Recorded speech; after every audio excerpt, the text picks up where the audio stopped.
Games yet to begin aside from this one. A's and the Giants at 1:05 in San Francisco. Justin Verlander on the mound for San Francisco today. Angels and the Dodgers in L.A. at 1:10. Yusei Kikuchi on the mound for the Angels. Tony Gonsolin on the mound for the Dodgers. Rockies and the Diamondbacks in Arizona at 1:10. Chase Dollander on the mound for Colorado. Merrill Kelly on the mound for Arizona. And we do have Sunday Night Baseball a little bit later. Mets and the Yankees Subway Series in the Bronx at 4 p.m. David Peterson on the mound for the Mets and Max Fried on the mound for the Yankees. So a couple of lefties going at it in the rubber game of that 3-game series in New York. And that is a full look at the out-of-town scoreboard on this Sunday across the major leagues. By the way, we did just get notice of a lineup change. Nothing major, just a flip. We told you Jose Iglesias was playing third base and batting ninth. Elias Diaz doing the catching and batting eighth. Well, in fact, the Padres have flipped those two, so now it's Iglesias batting eighth and Diaz batting ninth. So the original lineup that came out today was first Diaz, then Iglesias, 8 and 9. Now it's Iglesias, then Diaz, 8 and 9. So just an update for you there. That was just passed along to us here on the broadcast side of things. When we come back, we hear from today's starting pitcher, Michael King, as we get ready for first pitch coming up at 1:10. You're listening to the Eco Water SoCal Padres pregame show from Petco Park on the Padres Radio Network. You're listening to the Eco Water SoCal Padres pregame show. Eco Water SoCal, keeping it soft since 1925 and celebrating 100 years. Sid's Carpet Barn, come on down, come on down. Kohl's Fine Flooring is closed, and Sid's Carpet Barn stands alone as San Diego's flooring leader. Explore a huge selection of premium high-end flooring choices, along with quality budget-friendly options too. Visit Sid's or sidscarpet.com. Palomar Health leads the league in patient care. When it comes to your health, you deserve to have a team behind you that's dedicated, innovative, and ready to step up to the plate. Palomar Health, champions of healthcare, champions for you. Visit palomarhealth.org to find a doctor. If you're feeling overwhelmed by the thought of a home remodel, don't stress. The Window Depot is here to help. At the Window Depot, we're your one-stop warehouse for everything you need for your next remodel. Windows? Check. Doors? Got it. Cabinets, countertops, and everything in between, you'll find it all here at the lowest prices. Whether it's a kitchen, bathroom, or whole home makeover, our experienced designers are ready to bring your dream home to life, all at unbeatable prices. Find a location near you or shop online at thewindowdepot.com. The Window Depot, more than a window store. Hello, Moto. What's more iconic than a new razor? A trio of new razors. Say hello to the new Razor family, featuring 3 ultra-compact, exquisitely crafted smartphones in curated Pantone colors. Capture your photos with ease and assistance from Moto AI, and don't miss a beat with the most intelligent and interactive external display.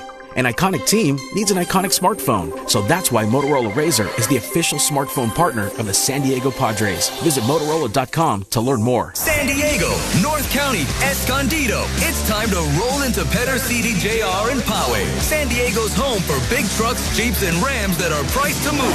Got a trade? Bring it in. We'll pay over KBB value for your car or truck in any condition. That's right, higher than Kelly Blue Book value. Petr CDJR is less than a 30-minute drive from anywhere in San Diego and North County. And the short trip to Poway will save you thousands. Petr Chrysler, Dodge, Jeep, Ram, and Poway. Get more for less. We sell the best. Hey, it's Ben Higgins here to talk about a scary word, probate. That's what happens when you pass away without leaving a plan and the state decides how to handle your assets, tying everything up for months or longer in an expensive process that could also mean a huge extra tax bill. The good news? You can skip probate entirely by setting up a simple online plan with Trust and Will, so your family gets immediate access to your estate. No courts. It's easy, affordable, and you can do it all online. Just visit trustandwill.com and use code FAN to get a 20% discount at trustandwill.com. Sam Levitt with you inside the loft here at the Western Middle Build.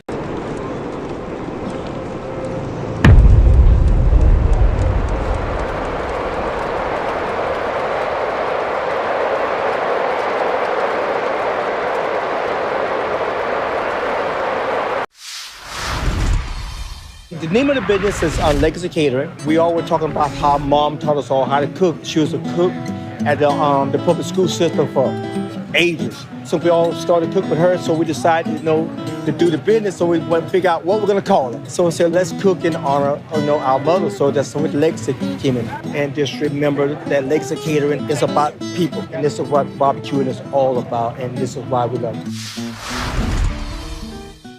To be in, the middle of New York to display a card like this is really such a big part of the Fanatics mission. We think about how do we create new experiences. Now we get the opportunity to put incredible Holy Grail cards in front of tens of thousands, if not millions of new people. It's not just about collectors today, but also about how do we bring new collectors into the space as well. It's really what we do it all for.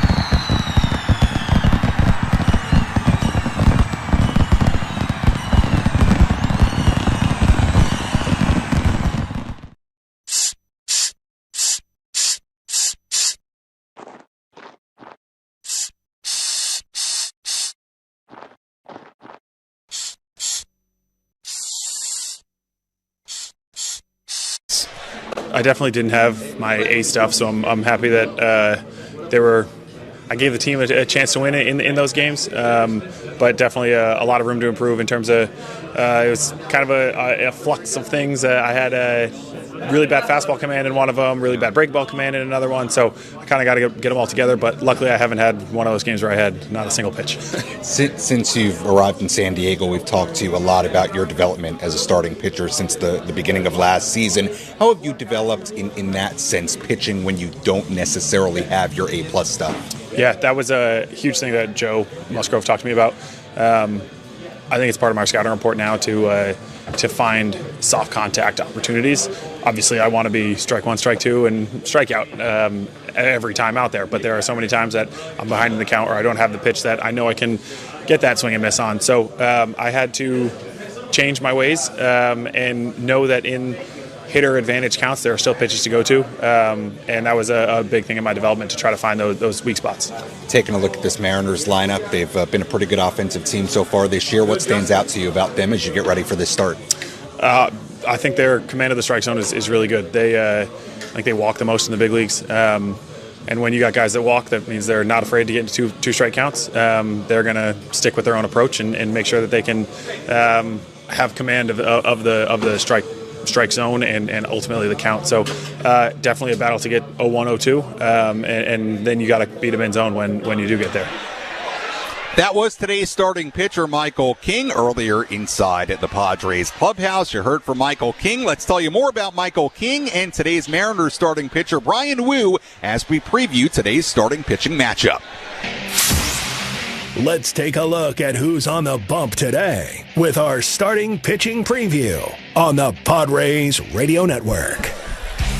Michael King on the mound for the Padres. The 29-year-old is 4-1, a 2.32 ERA in 9 starts so far this season, 50 innings and a third, 56 strikeouts and 16 walks. Last start against the Angels on Monday, he went 5 2/3 innings, 2 earned runs allowed, 8 strikeouts, walked 2, and gave up 1 home run. Made 2 starts against the Mariners last season, 1 in San Diego, 6 innings, 1 run given up, 1 in Seattle, 5 innings and 1 run given up. So both outings very, very good for Michael King against Seattle last season. We'll see how he does today against what has been a pretty productive Mariner lineup so far this year. Meanwhile, right-hander Brian Wu on the mound for the M's, 25 years old. He's 4-1 at 2.84 ERA in 8 starts so far this season, 50 innings and 2/3. He struck out 50 and walked 8 on the year so far. Last start against the Yankees, he went 6 1/3 innings, did not give up a single run on 4 hits. That came after his roughest start of the season in Sacramento. Toronto against the A's gave up 5 earned runs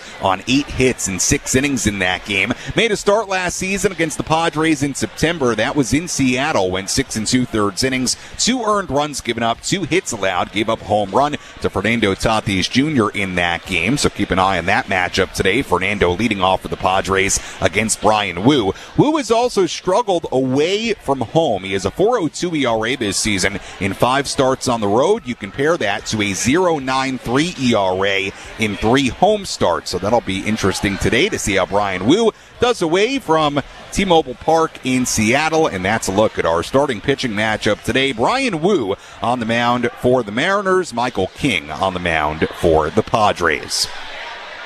As always, thank you for listening to the EcoWater SoCal Padres pregame show. EcoWater SoCal, keeping it soft since 1925. Your water should be perfect. Let's set the table one more time for you as we get ready for first pitch coming up at 1:10. Padres come in 27-17 on the season. The Mariners are at 25-19. Padres not playing great baseball right now, just 2-4 in their last 6 games, including dropping Friday's game, dropping Saturday's game, and now the question here today, can the Padres pick up a win before heading on a road trip to Toronto and Atlanta? Well, we're going to find out in just a little bit.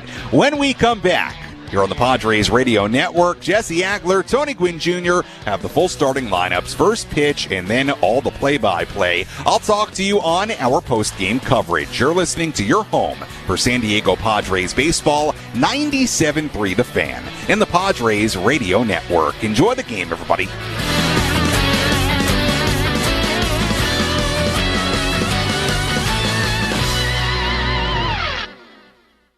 Tony Gwynn Jr. here. Upgrade.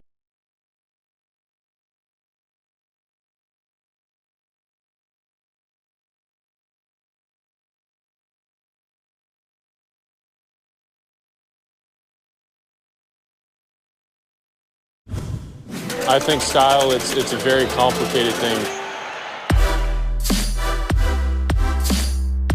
Custom cleats came when I earned the rights to wear custom cleats. So I think without going out and being loud and saying this is who I am or whatever, you can just kind of wear a certain shoe or a glove or a batting glove or whatever, and it kind of shows who you are.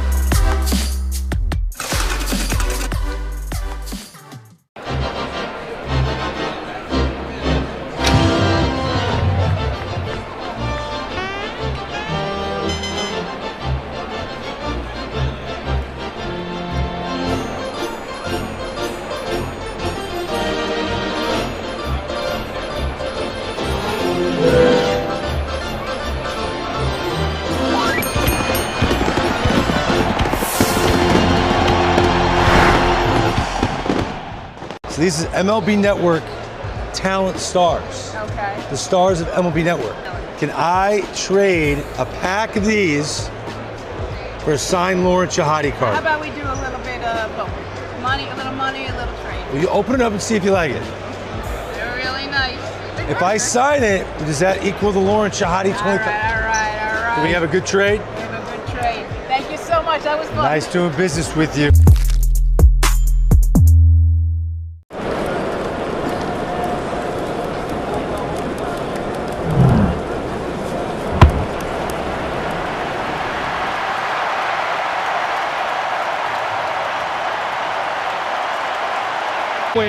Swing and a miss! Padres baseball is proudly presented by EcoWater SoCal, Hamul Casino Resort, Sinley Food, Frozen Ropes Baseball and Softball Training Facilities, Palomar Health, Smile Spirits, Genesis Home Improvements, North County Transit District, Baja Rick's Cantina, Dixie Line Lumber and Home Centers, David P. Shapiro, Criminal Defense Attorneys, Valvoline Instant Oil Change, Window Depot, Pine Solomon Personal Injury Lawyers, Anthony's Fish Grotto La Mesa, Lineage Watch Company, Timber Tech, Culligan Water of San Diego, El Centro Motors Ford, Valley View Casino and Hotel, Bill Howe Plumbing, Heating and Air, Jensen Meat Company, Fraser Farms Market, Bada Fulkerson Law Group, San Diego County Toyota Dealers Association, Bulkhead Energy Drinks, Kaiser Permanente, and by the grilling store at Hillcrest Ace Hardware. Now, let's take you up to the Padres broadcast booth. Ground ball to Machado. He hits third, that's one. Goes to second in time. On to first. A triple play! Here's Jesse Agler and Tony Gwynn Jr. Petco Park, downtown San Diego, in the final game of this 3-game series between the Padres and the Seattle Mariners, and the M's go for the sweep. Friday night, a 5-1 victory. They hit 3 home runs, got 6 shutout innings from Logan Evans. Last night, a 4-1 win from Seattle. They hit 2 more home runs, and Emerson Hancock and the Seattle bullpen did their job. Here this afternoon, prime time pitching matchup under the blue skies as Michael King takes the mound against right-hander Brian Wu. Hi again, everybody, alongside Tony Gwynn Jr. and our producer-engineer Dave Marcus. I'm Jesse Agler. So very glad to have you with us. And we have seen some themes in the first 2 games of this series. Certainly, one of them seems to be a continuation, which is just that whenever the Padres see the Mariners seem to pitch very, very well. Yeah, that's certainly one of the themes, and that's been a consistent theme when these two teams get together. The Mariners have thrown the ball well, and that a lot of times has also coincided with the Padres starters throwing the ball well. That's been the same thing here. But the one thing that has changed is the offense. On Seattle's side, their offense is booming right now, and we've seen that on display in the first 2 games of this season. Yeah, Series. Cal Raleigh and Rowdy Tellez have each homered each of the first 2 games. J.P. Crawford homered first pitch of the series on Friday night. We didn't know it then, but it was certainly a sign of things to come.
Wow.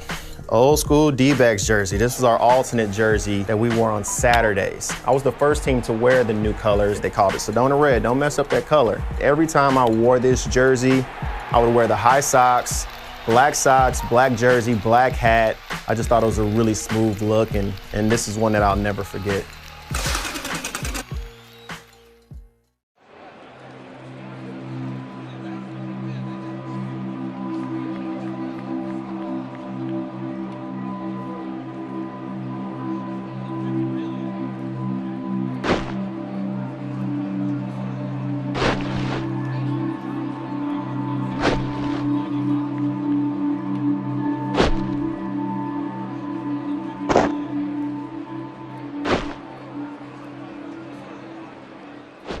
Magnesium L-threonate daily. And let me tell you, my sleep is deeper, I wake up feeling refreshed, and my mind is sharper. If you're struggling with restless nights or brain fog, this is your game changer. Want to feel the same? Go to Symbiotica.com and use code PADRES for 15% off plus shipping site-wide. That's Symbiotica.com, code PADRES for 15% off. Energy-efficient windows, total roofing protection, and exterior house painting. It's all here at Genesis Home Improvements. With over 19 years of experience and a reputation built on trust and customer satisfaction, Genesis Home Improvements is your go-to partner for all your home improvement needs. Licensed, bonded, and insured. Lifetime warranty on all products. 100% financing. No money down. It's time to breathe new life into your home. Save 15% today. Visit GenesisHomeImprovementsST.com. Fraser Farms Market, your natural grocer since 1971. Now through May 19th. Fresh all-natural chicken leg quarters just 99 cents a pound. Wild mahi-mahi fillets $8.99 a pound. 6-pack of Hop Water sparkling water just $5.99 and a 10-count case of Tommy Mangoes just $5. Huge savings all week long. Shop Fraser Farms Market in La Mesa, Ocean.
we wanted to introduce something new. And then working in some of our past and what the past can look like in the future. I think our players absolutely love it, and our fans, we think they'll learn to love it, especially if you can win in it. You know, that kind of solves everything. A lot of baseball fans have some familiarity with the T206 American Tobacco card set. Of course, features the famous Hannes Wagner card. What we have here are 3 cards from the lesser-known T205 set, which really was a successor to T206. T206 came out in 1909. These 3 cards, as part of the T205 set, came out in 1911. That is you. Tired of having to carry heavy cases of water from the store? Culligan of San Diego has your solution. Culligan offers a variety of bottled water services for residential and commercial settings. 3-gallon, 5-gallon, or cases of water delivered right to your door. Whether you like reverse osmosis drinking water, spring sparkling, or high pH water, Culligan of San Diego has it all. Visit sdculligan.com to learn more about Culligan's products and what they can do for your home or business. SD Culligan, water you love. Hey players, things are about to get real here in San Diego. Introducing the all-new Jamul Casino Resort. With a 200-room hotel tower, exciting new eats and drinks, plenty of new places to play, and a luxe spa and salon. Hello, rooftop pool and deck. It's where players can play their hearts out and enjoy all the perks that come with it. It gets real this summer at the all-new Jamul Casino Resort, the players' place. Learn more at jamulcasino.com. Hey, it's Rick from Baja Rick's Cantina in the Gas Lamp. San Diego's baseball team is back and ready to bring a championship to San Diego. Come on and join the party. Listen to some great music with teeth-chilling beers, frothy margaritas, outrageous tacos, your favorite tequila, and live entertainment in our new outdoor patio bars. Our DJ keeps the party going with hand-clapping, foot-stomping music right up to the first pitch. Now, let's play ball on the San Diego Padres Radio Network. One quick correction before I get you to the Padres lineup. For the Mariners, Mitch Garver will be behind the dish, and Kyle Riley will be the designated hitter in today's action. Today's Padre lineup is brought to you by Palomar Health, recognized as the world's best hospital 7 years in a row, and is stepping up to the plate to provide you with the best care. Visit palomarhealth.org to find a doctor. Padres 27-17 on the season. Fernando Tatis Jr. in right field. He'll lead off for the Pods. Luis Arraez will bat second.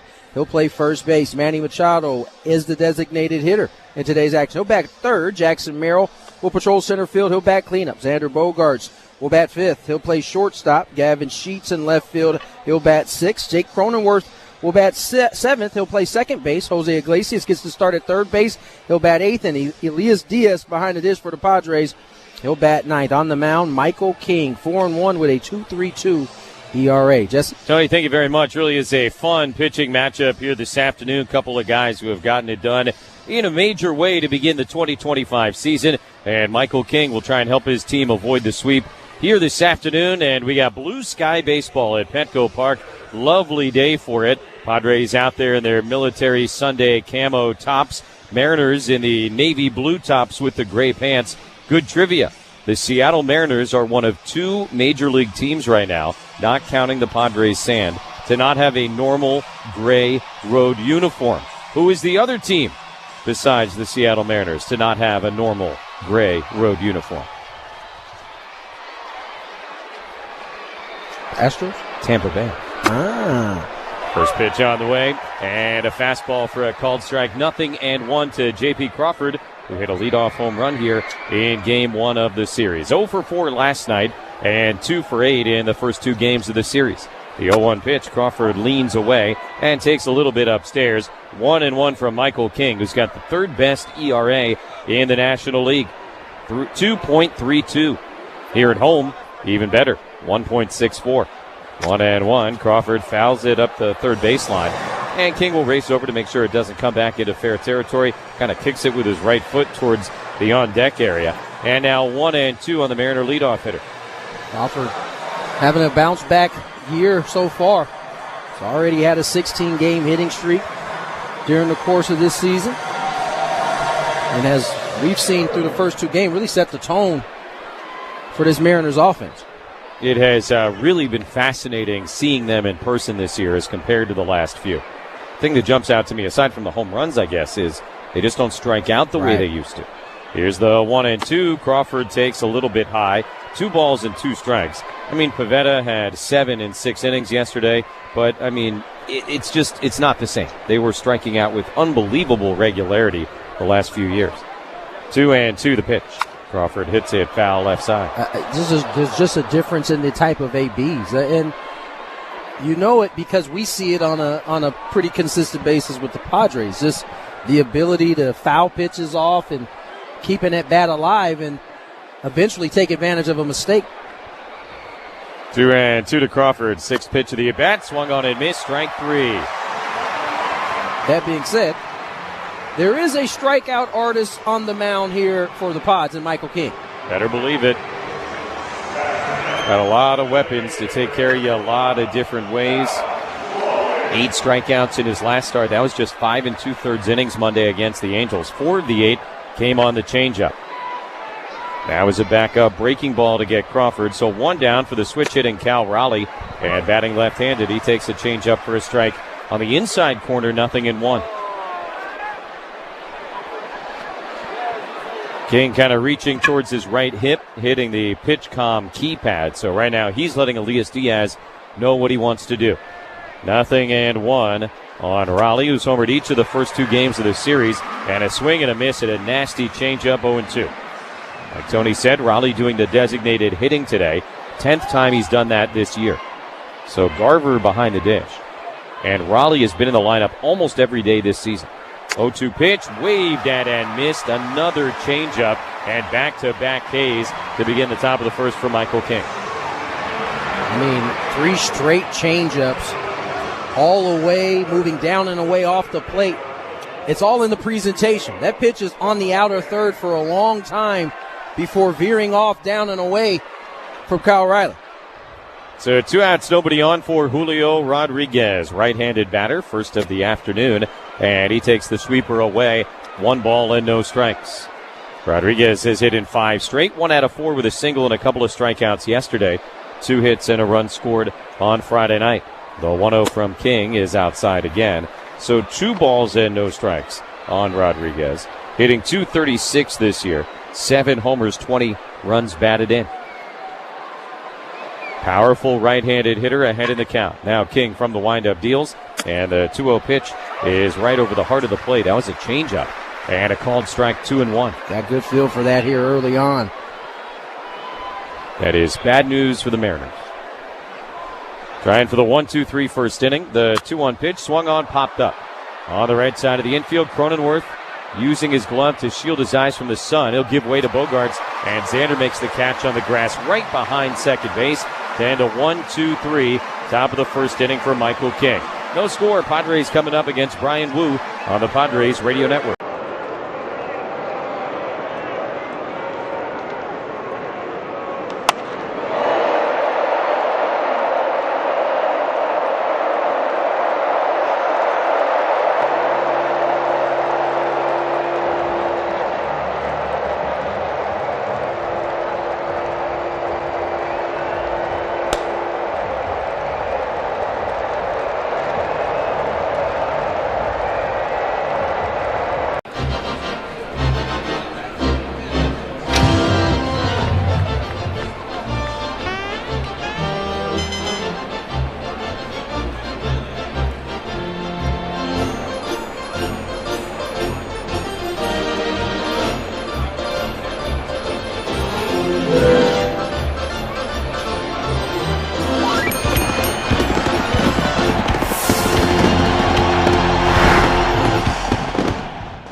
and service teams to keep your Honda running like the day you bought it.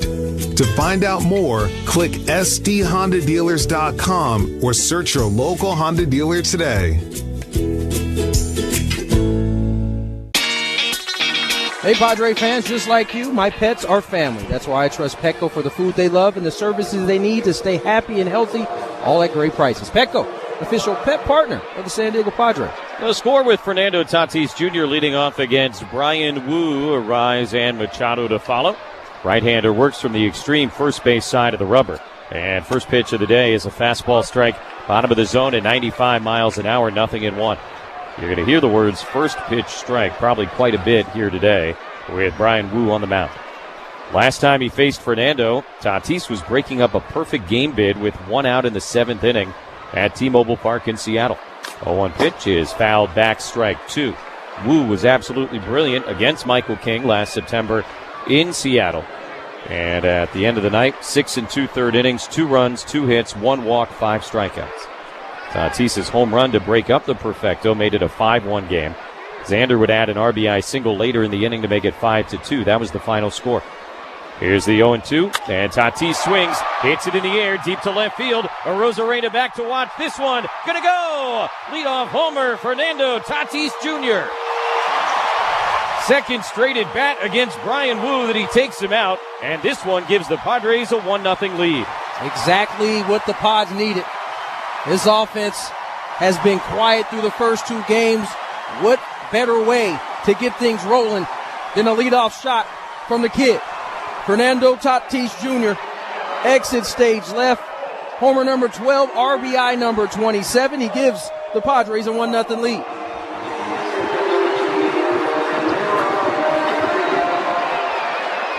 Third leadoff home run this year for the Padres, all 3 from Fernando Tatis Jr. Here's a rise, swings at the first pitch, fouls it back. That home run was the Padres' first hit of the game, brought to you by Frozen Ropes. Parents want your 6 to 12-year-old to get in the game this summer. Frozen Ropes Summer Leagues runs June 16th through August 17th with games, training, and tons of fun. Check them out at SanDiegoFrozenRopes.com. 0-1 to Arise, foul back on a line, and the count is 0-2. How often have you and I in the last week discussed sweeper command, and when it's not commanded right, bad things happen. That's what happened to Brian Wu right there. Third pitch of the game, and Fernando becomes the first guy not named Gavin Sheets to score a run for the Padres this weekend. Here's the 0-2, and Arise hits it in the air up the left field line. Arozarena over and in, not going to get there, but it's a foul ball into the seats. Nice catch by a kid with a glove, and it stays 0-2 on Arise. Today's game time temperature 64 degrees, brought to you by Lineage Watch Company, San Diego's very own watch brand, and the official timepiece of the Padres radio network. Order yours today at lineagewatchco.com. That's lineagewatchco.com. Mostly clear skies. Nice to be able to report that after the rain here yesterday. 0-2 to Luis. Pods with a 1-0 lead in the bottom of the first inning. Wu delivers, and Arise hits it hard the other way through the left side, and a base hit. Luis Arise heating up, 5 for 8 in the series now. And back-to-back hits to begin the day here against Brian Wu. Shocker. Luis Arise hitting the 5-5 hole in his first AB. Just magnificent hand-eye coordination. Even as the Mariners tried to pinch that 5-5 hole, he still found a way through. Wu's coming off a great start against the Yankees the other night as Manny gets in.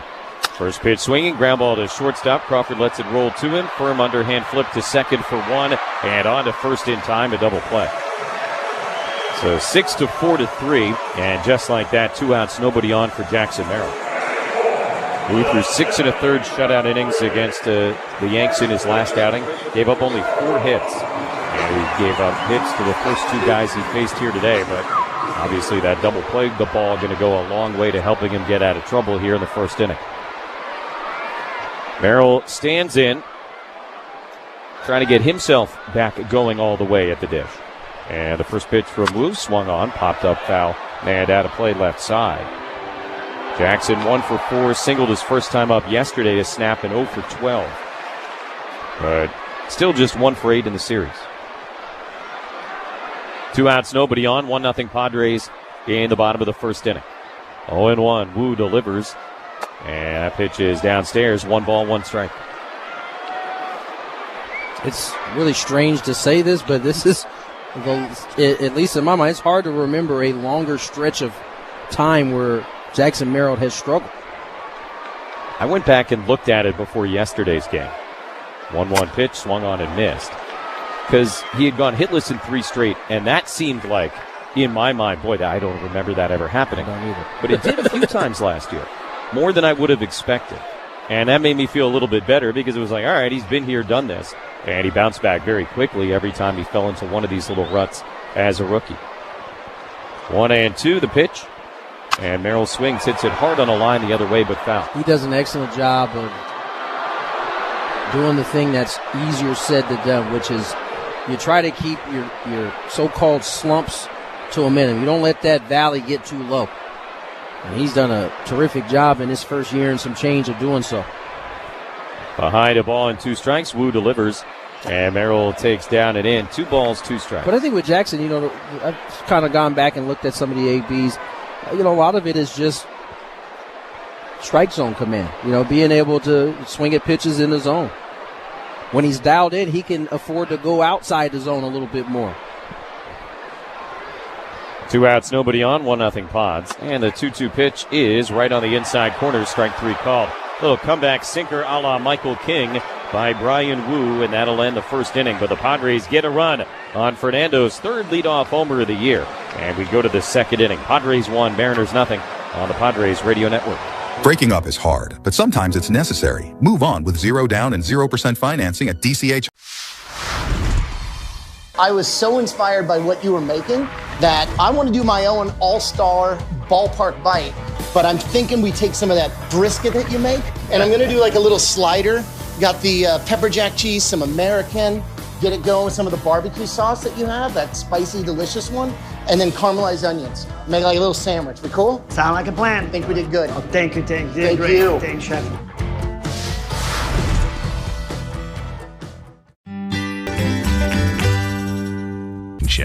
When it comes to that, you're on your own. AA, MCO. Check engine light on? We'll check it for free.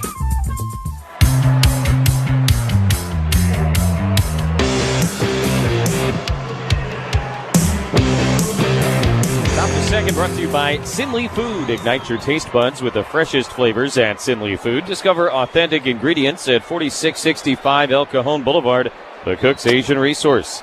Randy Arozareno leads off, takes inside. Ball 1 from Michael King. Padres with a 1-0 lead on the Fernando Tatis Jr. leadoff homer. And after a couple of very quiet nights at the dish, that was good to see. 1-0 pitch is a strike at the top of the zone. 1-1 to Arozarena.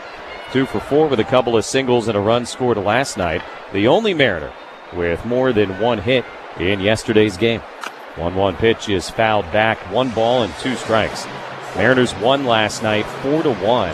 And you could argue the difference in the game outside of the extra homer they hit was Dylan Moore's late 2-run single that kind of took this thing a little bit more out of reach.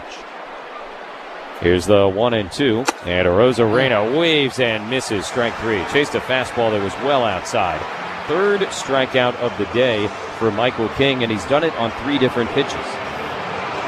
What's interesting is you want your offense to get off to a good start, but you already know coming into a game like this that runs are probably going to be at a premium. So you still got to go in and grind these out, but you can't assume you're going to just have an explosion offensively. Here is Rowdy Tellez taking low ball 1. He has enjoyed his weekend here at Petco Park, as he seems to always do. He's now played 11 games here in San Diego. He's hit 5 home runs, including each of the first 2 nights this weekend. 1-0 pitch is outside. 2 balls and no strikes. Those were literally the words that went across my head as you mentioned his name and said he had a nice day. I was like, in my mind, I was like, doesn't he always when he comes here? And it's not just here. Hits the Padres well on the road, too. 2-0 to Tellez. And he takes outside ball 3 from King. 22 career games against San Diego. Rowdy Tellez has hit 6 home runs and has a .338 average. This is a guy who right now is batting 200. .338 in his career against the Pods. 3-0 down the middle and a strike. So it's good to be Rowdy in San Diego. Northern California guy from Elk Grove. One of the best nickname origin stories in all of baseball. 3-1 is high, and a one-out walk here in the top of the second inning, perhaps being careful with the dangerous Rowdy Tellez. That is not his given name, Rowdy. He is Ryan Tellez, but the nickname predates his birth. And apparently, as Mom tells it, he was very active in the womb. So they started calling him, that's a rowdy baby. It stuck. Love that. Now Mitch Garver doing the catching and starting for the first time this series. He takes a little bit low and outside, ball one. One out, nobody on top of the second inning. Pods with a 1-0 lead, trying to avoid the sweep here this afternoon.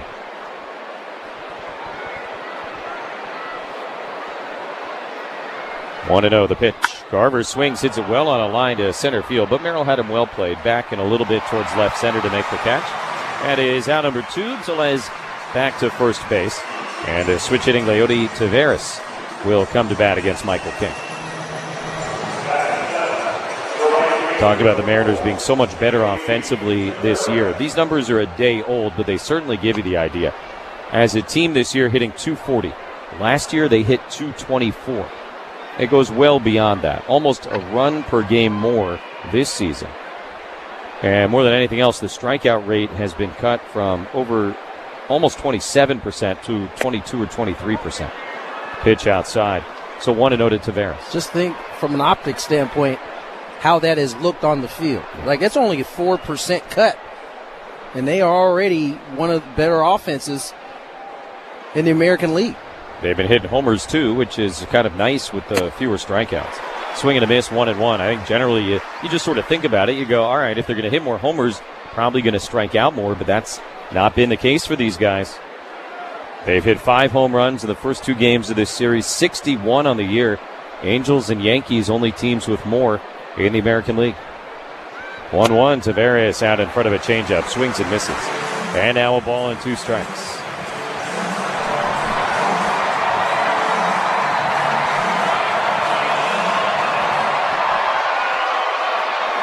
Taveras will use his timeout. King began the inning with a strikeout of Arozarena. Now ahead of Taveras, 1-2. Tellez at first, 2 outs here in the second. Pitch coming. And outside, 2 balls and 2 strikes. Changeup ran way away to the switch hitter batting left-handed.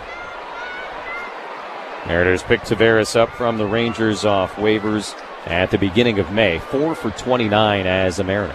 Swings here and misses, strike 3. Another changeup, another K. That's 4 strikeouts in 2 innings for Michael King. And the Padres will take their 1-0 lead to the bottom of the second. And now here's what's happening at Valley View Casino and Hotel.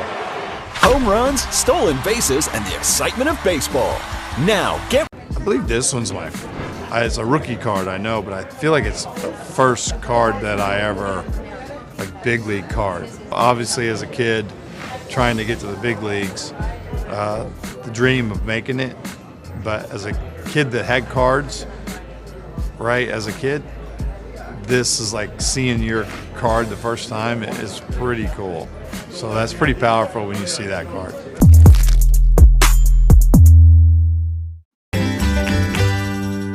And outside the courtroom for all clients we represent each and every day. Call us or visit davidpshapirolaw.com. That's davidpshapirolaw.com. Bottom of the second inning, Xander Bogaerts will lead off against Brian Wu. Odds with a 1-0 lead. Sheets and Cronenworth to follow. Padres got a run on a leadoff homer by Fernando Tatis Jr. Here's Xander, the other guy to drive in a run against Wu back in September. And a first pitch fastball for a strike, 0-1. That was Wu's first career start against the Padres, his only career action against them up until today. Tatis broke up the perfect game, and Xander an RBI single few batters later. Here's the 0-1. Bogaerts swings, hits it on the ground up the middle. Crawford to his left has got it right near second base. And he slings the throw to first in time, 1 away. Bottom of the second is brought to you by Symbiotica, the official wellness partner of the San Diego Padres. Take charge of your health with premium supplements. Visit Symbiotica.com. Here is Gavin Sheets, who until that Tatis homer in the first inning had been the only Padre to cross home plate this series. Homered in the fourth inning yesterday, scored the only Padre run on Friday night on a Cronenworth double in the bottom of the ninth. Left-handed hitter, of course, and Sheets takes the first one down and in from Brian Wu. 1 ball and no strikes. Gavin starting in left field here this afternoon. Only the second time we've said that this season. 1-0 with 1 out and nobody aboard. And the pitch to Sheets is on the outside part of the plate for a strike, 1-1. He has made 24 starts as the designated hitter, 7 starts at first base. And before today, the only other time he had been out in left was all the way back on April 2nd against the Guardians. Breaking ball outside, and now 2-1 to Sheets. Get the sense Padres are willing to be open-minded and tinker a little bit with the left field situation. Wu stares in, and now into his delivery. Sheets swings and misses, 2-2. They're kind of giving themselves that flexibility with the way they've constructed the roster.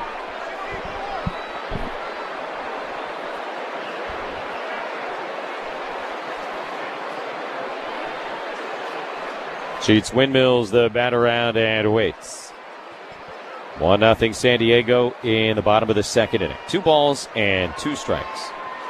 Wu runs the clock most of the way down, now deals, and Gavin bangs it into the ground, foul right side. Stat of the day brought to you by Culligan Water of San Diego, providing advanced water treatment solutions, including softeners, filters, and bottled water, ensuring cleaner, safer, and great tasting water for homes and businesses since 1936. A lot of Vetter Cup talk this weekend, of course. 2-2 to Sheets is low and outside, ball 3. Obviously, it's a 6-game series. We got 3 here, and then we go to Seattle late August for 3 more. So you might have been wondering to yourself this weekend, what happens if both teams win 3 games? What is the tiebreaker for the actual Vetter Cup? 3-2 is fouled at the plate, and I'm so glad you asked. The first tiebreaker is run differential head-to-head. So you kind of think like Champions League, I guess. Mariners up 9-2 coming into this game, now 9-3 with the Fernando homer. So that's the first tiebreaker. If that is even, and this is what I love, the second tiebreaker would be average exit velocity head-to-head in the 6 games this year. Remember, the Vetter Cup is highly unofficial. Does not count. 3-2 is on the outside corner at the knees, strike 3 call.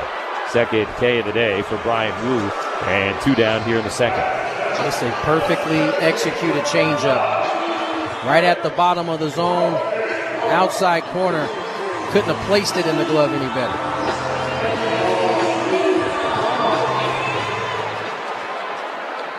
So base is empty for Jake Cronenworth.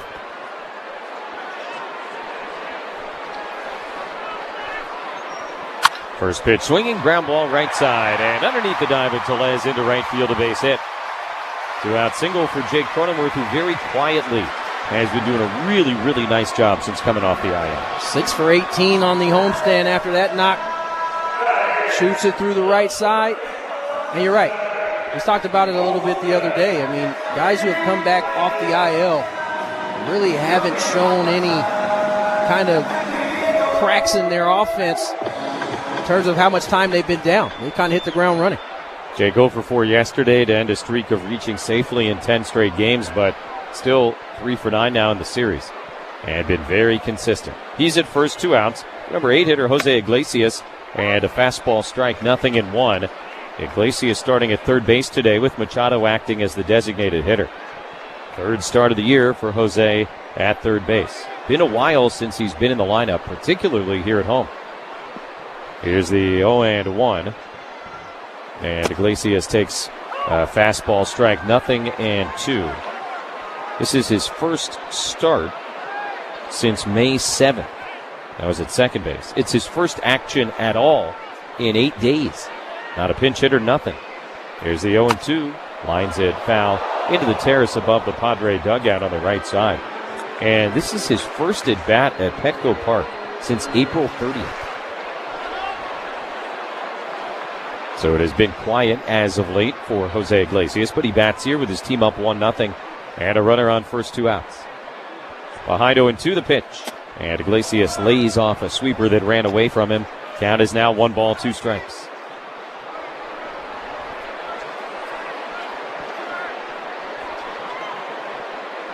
Ooh, a 2.84 ERA coming in. Much better at home than on the road. 1-2. And Iglesias lines it into right field. That's a base hit. Back-to-back 2-out singles here in the bottom of the second inning. Now a bobble by Taveras. Cronenworth on his way to third. The throw is high. And Iglesias will go into second base. So back-to-back singles plus an error on the right fielder, Leody Taveras. And now 2 guys in scoring position for Elias Diaz. Just a good piece of hitting by Iglesias. Get the sweeper again. It's held up in the zone, or it stays up in the zone. Just a great piece of hitting by Iglesias. And unfortunately, Taveras does the thing that you don't do defensively. You make a mistake, you don't combat it by making another one. He throws to third, misses the cutoff man. That allows Iglesias to sneak in to second base on the throw. So an error that really costs them 2 bases, and now we'll see how it goes with Diaz at the dish. First pitch coming, and a fastball strike on the outside corner.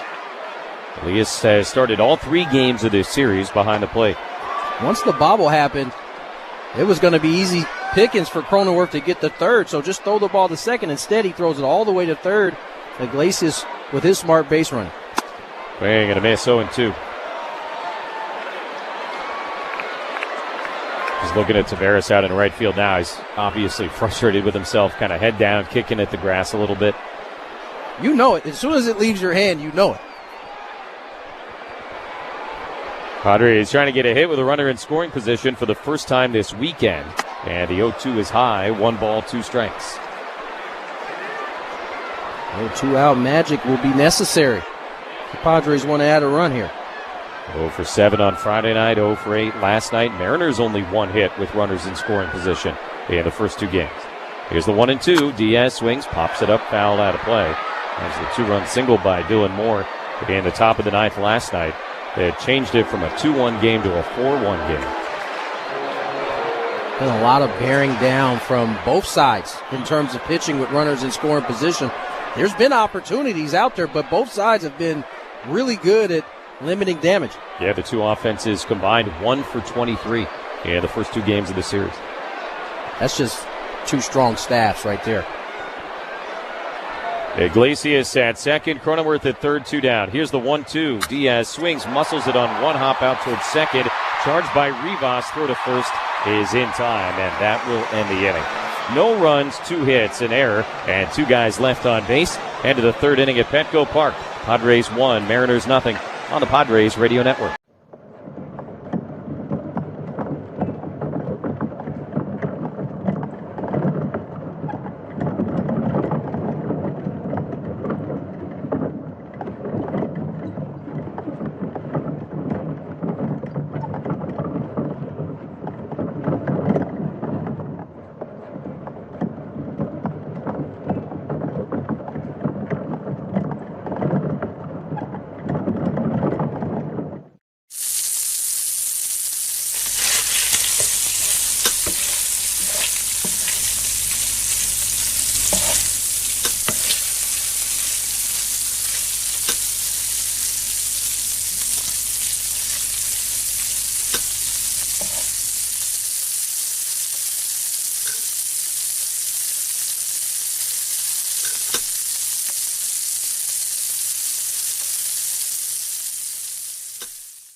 Health is here to help you win in health. Palomar Health. Champions of healthcare. Champions for you. Visit palomarhealth.org to find a doctor.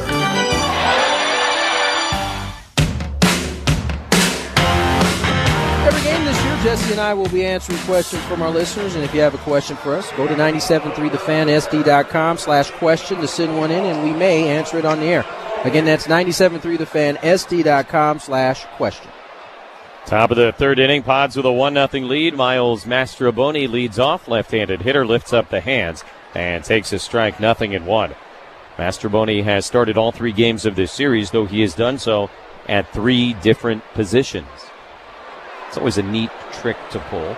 A one line the other way, right at Sheets in left field. Came in a step, now he backs up 2 and makes the catch 1 away. So the first opportunity of the afternoon for Gavin Sheets in only his second start of the year out in left. Saw him out early working in left field with Tyler Wade and Jay Hay kind of assisting out there, and so far so good. It was kind of neat. He and Wade were kind of alternating, taking balls in left, and Hayward was out there just acting almost as an extra coach. There's the switch-hitting speedster Leo Rivas, and batting left-handed, he takes a fastball outside, 1-0. First action of the series for Rivas, who does not have a lot of big league time under his belt. 43 games last year, now in his 24th this season. Takes a high strike. Count is even, 1-1. 15 for 45 at the dish this year. That's a .333 average. Last year at AAA, stole 24 bags, was only caught 6 times. 1-1. Rivas takes right down the middle. And a changeup for a called strike, 1-2. Rivas made his major league debut last April, up and down 3 times from AAA. Made it to the big leagues last year after 9 seasons in the minor leagues. Small guy crowds the plate in the left-handed box, choked up a little bit. And the 1-2 pitch rolled over, grounded to first base, charged by Arise right at the bag. He hits first, and 2 down here at the top of the third inning. 2 quick ones here for Michael King. 6 pitches, 2 outs. Looking to have another quick one. Padres 1, Mariners 0 on the Fernando Tatis home run. Here's the Mariner leadoff man, J.P. Crawford. Struck out to start the game. Swings at the first pitch here and grounds it foul right side, 0-1.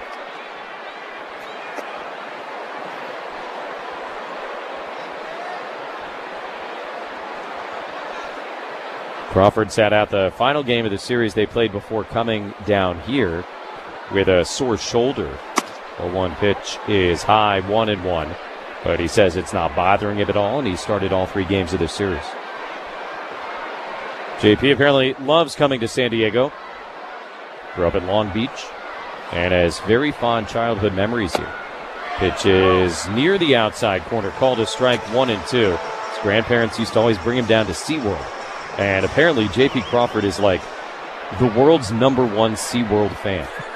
Spent the off day there the other day with his wife and baby. 1-2 is high, 2 balls, 2 strikes.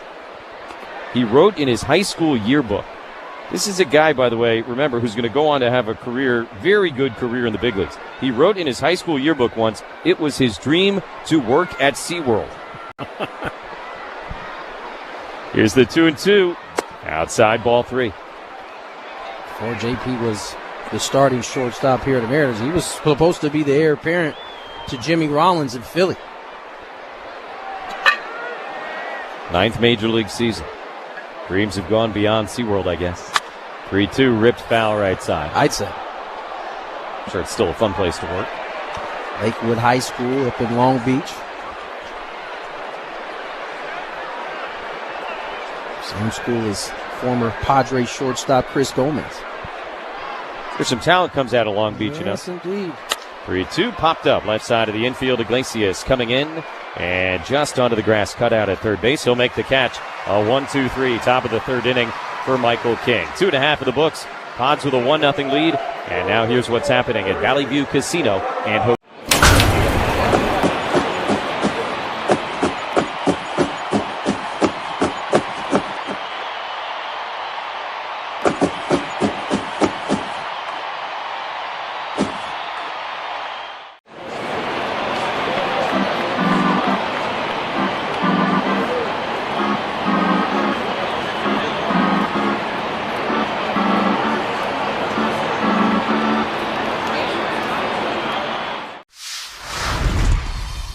play in Toronto, Guerrero sends over some good stuff for the guys. So when we play in Toronto, I definitely dive into that. You gotta be careful with Vladdy, bro, because a Dominican breakfast will put you to sleep, bro.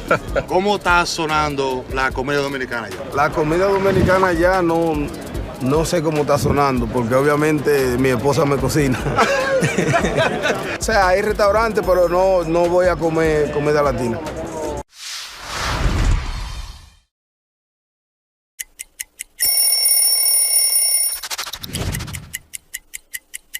This is a good one right here. The Padres. Little pinstripe unis. We would wear these every Thursday. When I kept it, I wanted to keep it all dirty. I always felt like if you didn't get dirty in a baseball game, you kind of didn't really play that day. So I had my pine tar there, a little dirt in the front side of it, but the brown and orange, really cool cleats. All the fans really enjoyed it as much as the players did. Attention all taco lovers. The Craft Taco, already famous in Sorrento Valley as one of the top places to eat in San Diego 2 years in a row, is now open at its second location at the Natural History Museum at Balboa Park. Come visit the Craft Taco for lunch or happy hour. See you soon. Bottom of the third inning, top of the order for the Padres, trying to add to their 1-0 lead over Brian Wu and the Mariners. Only run of the game on a leadoff homer by Fernando Tatis Jr. Here he is again against Brian Wu. First pitch on the way, and Tatis takes low and outside, ball one. So Fernando has homered each of his last 2 at-bats against Brian Wu. His final at-bat against him back in September at T-Mobile Park, and his first at-bat here today. 1-0 the pitch. Tatis swings, fouls it over the net behind home plate. And the count is even at a ball and a strike. Toddy looks like he has found something with his front foot in terms of the leg kick, or putting it down like a modified in between. Not really just picking it up, put it down, but he's not hanging high with it either. 1-1, and Tatis hits it on the ground up the middle. Crawford to his left, collects it right near second base, and slings it to first in time, 1 away. Most amazing thing about it, and we've talked about it, but I mean, clearly the last 2-3 weeks searching for something, mechanically timing, whatever it may have been at the dish. And yet, if you looked at the numbers every night, you really wouldn't know. That's a guy who's competing, despite not feeling great, finding ways to win his one-on-one matchup with the pitcher. 1 out, nobody on for Arise. Already an opposite field single today. Hits this one on a line, right side, off the glove of the diving Rivas. Picks it up, throws to first in time. Great play by Rivas at second base.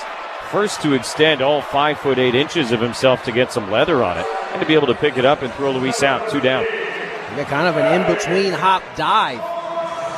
Able to just knock it down, gets to his feet quickly. He gets the throw to Tellez just ahead of Arise's foot coming down on that bag.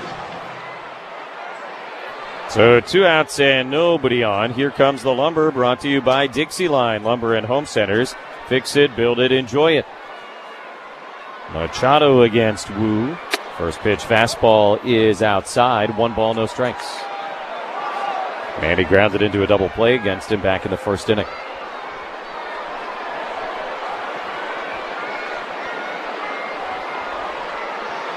Wu is set and ready, steps back and deals, and the 1-1 to Machado is a 96-mile-an-hour fastball right on the inner third.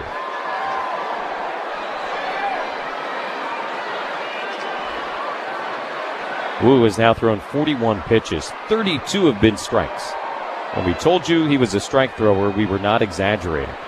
1-1 pitch. Manny swings, sends it in the air, straightaway center field.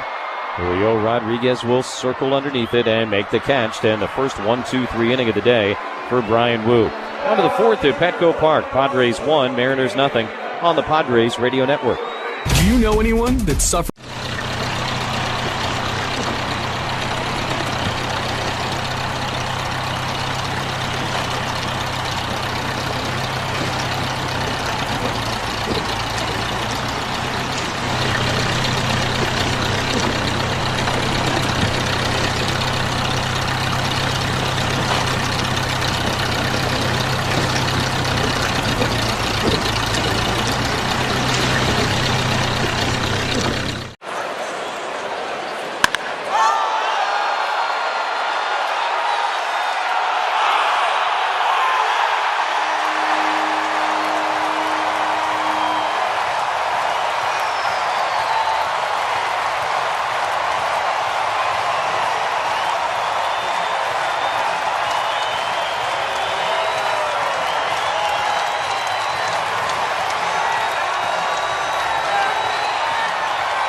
All right, I got a couple packs of 1986 Topps baseball cards. Let's open them up and see who's in here. I love the bubble gum. Oh my. Tom Seaver, but with a White Sox uniform on. The franchise for the Mets. I played with him in 1983, my rookie season. I was just in awe with these guys when I saw them in spring training and got a chance to play with them. Baseball cards and memories. Roll out in a nicer, newer car. Listen, with my For the People credit approval process, getting approved is so easy, you'll be dancing a jig. I'm Manny Sedano, and I'm your dealer for the people. For more details about these offers, visit SedanoFord.com. Padres are set to host the Marlins and Pirates in a Coastal Clash beginning Memorial Day, May 26th through June 1st. Don't miss exciting promotions like a military hoodie giveaway thanks to Soapy Joe's on May 27th and a post-game fireworks on May 30th. Visit Padres.com/tickets. Cal Raleigh leads off, fouls away the first pitch from Michael King for strike one. Pods with a 1-0 lead here in the top of the fourth inning. Mariner hitters seemingly are all ready to get to work first pitch of every at-bat. That has certainly been a theme in the first two games of this series. Pitch outside, 1-1. All three run-scoring hits for the M's last night came on the first pitch. Tellez homer, Raleigh's homer, and Dylan Moore's two-run single. Plus, you got J.P. Crawford's leadoff homer first pitch Friday night. This one fouled back 1-2. Top of the fourth brought to you by Genesis Home Improvement, San Diego's trusted painting, roofing, and window company. Mentioned the Marlins and Pirates on the next homestand. Padres will have a day off tomorrow in Toronto, then 3 with the Jays and 3 in Atlanta before coming home for that Memorial Day game against the Fish. Pitch is high, 2-2. I guess my main question with the Pirates series will be, do we finally see Paul Skeens face the Pods? That'd be the best time to get him. Certainly has hit a little rough patch here the last few starts. We saw one of them against the Cubs at PNC. 2-2 fouled away. Yes, and by we mean Jesse and I went to a game. It's literally we. On an off day and watched him pitch.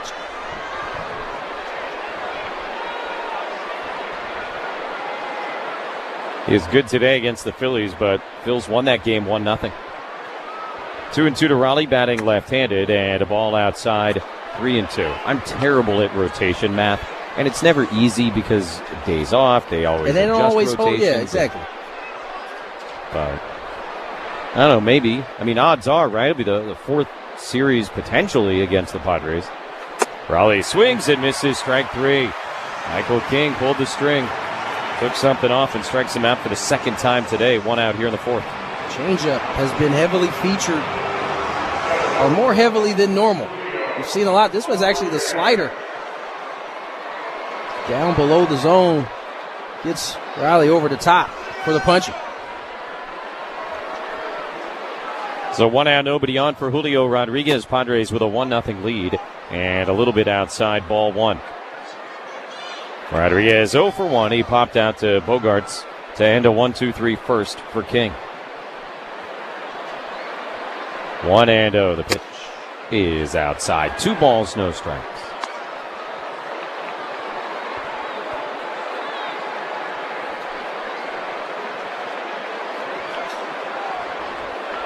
Michael ready to go out of his windup, and the pitch to Rodriguez is banged foul into the Mariner dugout on the left side. So the count goes to 2-1. Randy Arozarena waiting on deck.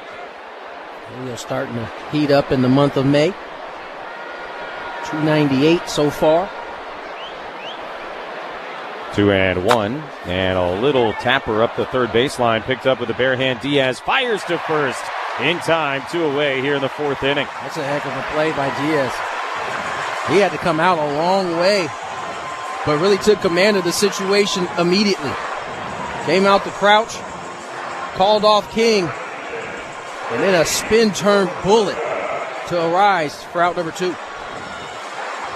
Yeah, the key to the thing maybe as much as anything was King giving him a wide berth. Yeah. And that was because he took immediate command.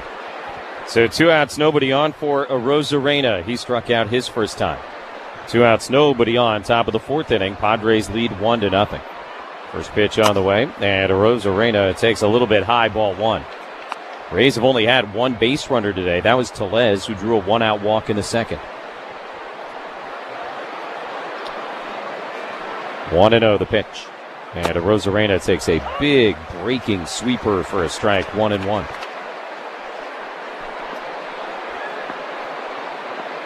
Michael King, all kinds of locked in. He's basically getting the ball back from Diaz, going right back at it. 1-1 pitch is launched to left field. Sheets is back. He'll watch, and it's going to go. Home run, Randy Arozarena, his 6th of the year. No doubter out to left field here in the top of the 4th inning. And the Mariners have hit yet another home run. This one ties it up 1-1, their first hit of the day. I mean, just the bat speed in the hands of Randy Arozarena. And again, it was the sweeper. Mislocated. Kind of just spins there in the middle of the zone. And Arozarena with a buggy whip. Bullet out the left. Ties this game at 1.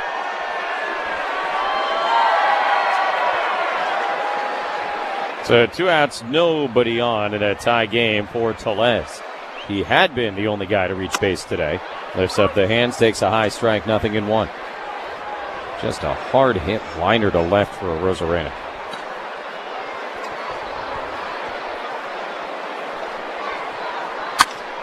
This pitch is swung on, sent in the air to deep left field. Sheets is back at the wall, can't make the catch. It hits the fence, so does he. Ball rolls back towards the infield, and Tellez will just rumble into second base with a 2-out double.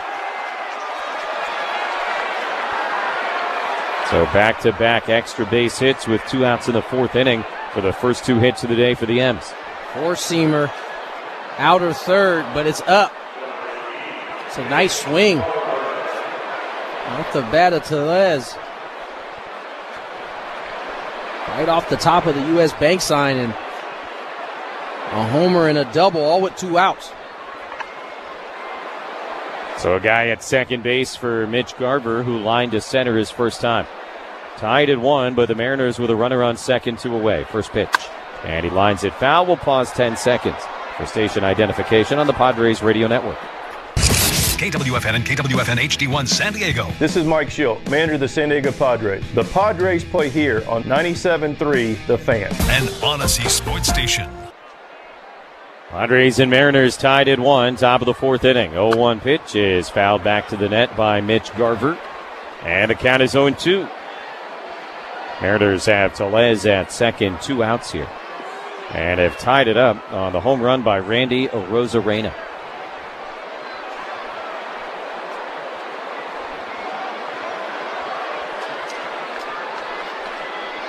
King is set, and a pitch to Garver, a little bit up and in at 93 miles an hour. 1 ball, 2 strikes. Mentioned Garver starting behind the dish today. Raleigh, the designated hitter for the 10th time. Cal Raleigh has had 1 day off this year. Only 1 time that he didn't catch was he not the DH. 1-2, low and outside, 2 balls, 2 strikes. Not that I blame or criticize the Mariners for keeping Raleigh in the lineup. One of the most productive hitters in baseball this year.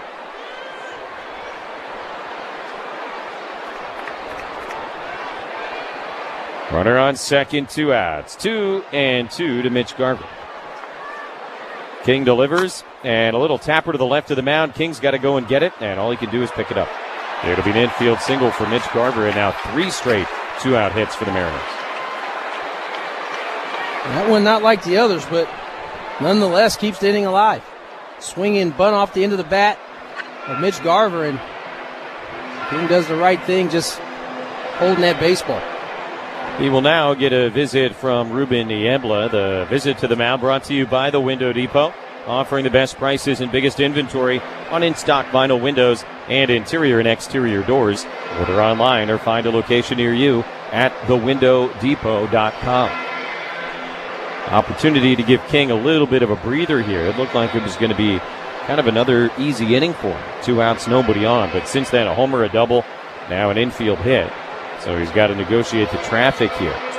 And they've got runners on the corners for the switch hitting Leody Taveras. Just got an unofficial flyover.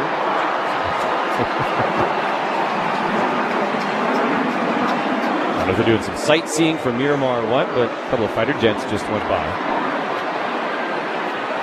Things you see in San Diego. Ready to go after the mound visit. Taveras batting left-handed. First and third, 2 down, tie game. First pitch swinging and a line drive deep to right field. That's going to be trouble. It'll bounce and hit the wall of the Petco porch and then skip over the wall for a rule book double, which will at least for the moment save a run. Tellez comes in to score to give the Mariners a 2-1 lead, but Garver, who is going to score easily, has to stop at third base. Yeah, that saves the Padres certainly a run. And again, if the sweeper is not executed well, it's a liability. Left-handed hitter, it stays up enough. And Taveras, with the rule book double, picks up an RBI. Mariners still threatening. Second and third, 2 down for Mastroboni, the number 8 hitter. King delivers, and a first pitch slider for a strike. Had this kind of back and forth really throughout this series and really throughout the year. That pitch in particular, when it's not executed, it's seemingly getting hit hard, no matter who's throwing it. 0-1. Mastroboni lifts up the hands but takes a strike. And it stands out because it's more so than I think any other pitch right now. What's interesting is when we first started having sweeper mania 2 years ago, I guess, one of the first things you started hearing from pitching coaches was, hey, this is not a strikeout pitch. This is not a swing and miss pitch. This is a pitch we want guys reaching for and hitting weakly on the ground. And it became something other than that in the last couple of years. 0-2 is outside. We had those conversations often, not just with Ruben Diablo. You heard that from pitching coaches really across the league.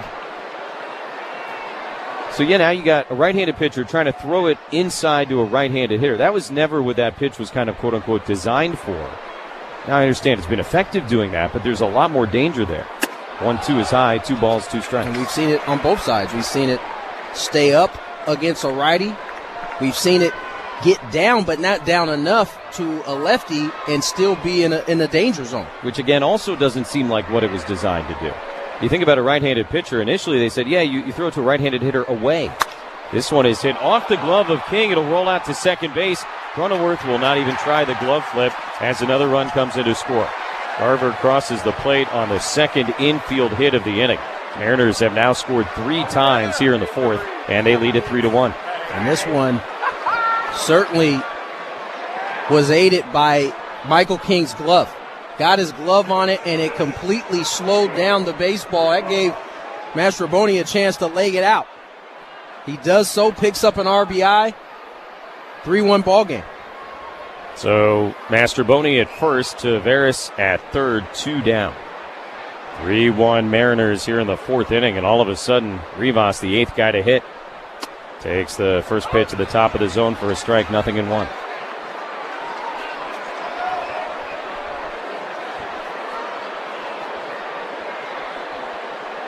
Rivas with good wheels, just in case there's another slow ground ball, something to keep in mind. 0-1. The pitch from King is outside. So 1 ball and 1 strike to the switch hitter. Mastroboni looking a little bit runnerish at first base. We'll see if the Mariners want to put a play on here, having already scored 3 runs in the inning. He's 2 for 4 stealing bases this year.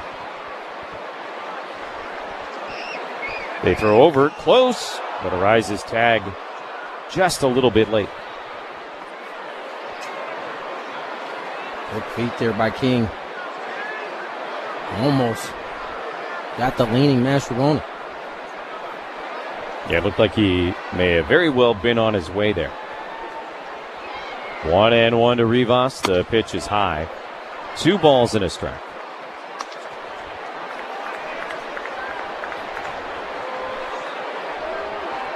Mariners have scored 3 times here in the top of the fourth inning. They've got runners on the corners, 2 outs for their number 9 hitter. And Crawford, the only guy not to hit so far this inning on deck. 2-1, swing and a miss. Good changeup. And the count is even now, 2 balls, 2 strikes on Rivas. Mariners had not had a hit coming into this inning.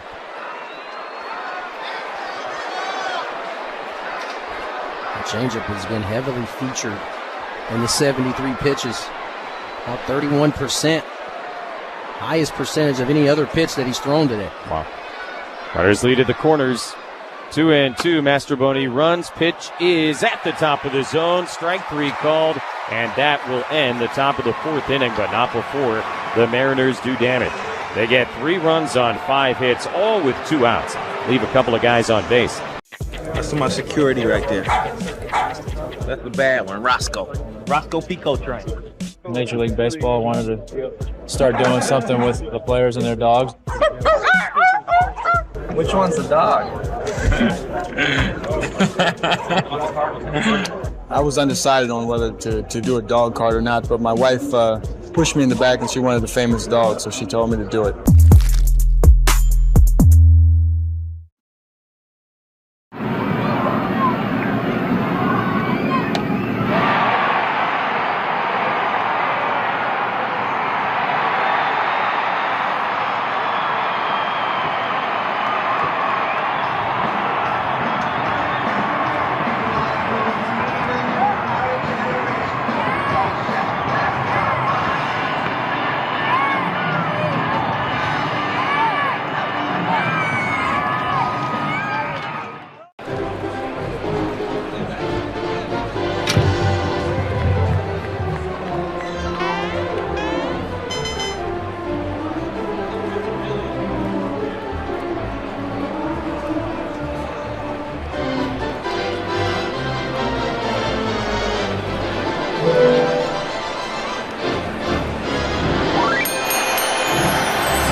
Knowledgeable grilling experts help you pick the right grill, smoker, griddle, pizza oven, or accessories to meet your needs. Shop our wide variety of brands and grill styles. The Grilling Store at Hillcrest Ace Hardware or online at thegrillingstoresd.com, where the customer still matters. Delivery available throughout San Diego County. 3-1 lead, Mariners ahead as we enter the bottom of the 4th. The bottom of the 4th is brought to you by Equal Water SoCal, keeping it soft and celebrating 100 years of water perfection.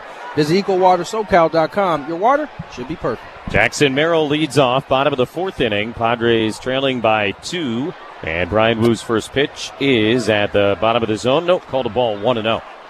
Jackson is 0 for 1. He struck out looking to end the 1st inning. Padres hopped on top. First batter at the bottom of the 1st inning. Fernando with a leadoff homer, but the Mariners stormed back in the top of this inning.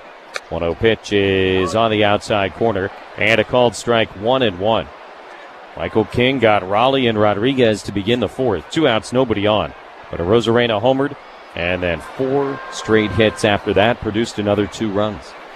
Here's the 1-1. Merrill swings, hits it on the ground, foul right side, and now behind in the count 1-2. And after the 2 teams combined to go 1 for 31 with runners in scoring position in the first 2 games of this series, the Mariners today are already 3 for 4. And that was just in the top of this inning. So Wu with the lead, and now the 1-2 to Merrill is popped up off the handle right side of the infield. Tellez crossing into foul territory right behind the infield dirt, and the first baseman will make the catch 1 away. Mariners have, in all 3 games, they've had at least 1 inning where they've been able to, via their own hits or somehow finding a way to get runs in. It's been the long ball for the most part, but today, doing it with runners in scoring position. 1 out, nobody on for Bogarts. Xander 0 for 1. He grounded out to Crawford his first time, and he will take a first pitch sweeper for a strike, 0-1. It's kind of an interesting conversation about facing Brian Wu, who's going to throw a ton of first pitch strikes in the 3rd game of a series in which you haven't really hit much or scored much. Here's the 0-1, and Xander fouls it off the railing of the Padre dugout right side. Because you know he's going to be in the zone. You know he's going to throw a lot of strikes, but you've done so little offensively the first 2 games. Does that maybe alter the approach you would have as compared to maybe if you saw him in the first game of the series and you maybe weren't worried about fixing what didn't go right? 0-2. And Xander takes a little low, ball 1. Let's do this. Let's just remove all of what happened the first 2 games and just talk about Brian Wu himself, right? It's not as though he's just throwing strikes and they're just good pitches to whack at. He's throwing quality strikes. That makes the rest of it not matter, huh? 1-2, lined into left center field. That's going to get down into base hit for Bogarts. Rodriguez cuts it off in the gap, sends it in, and a 1-out single for Xander here in the 4th inning. I'm not saying this to be.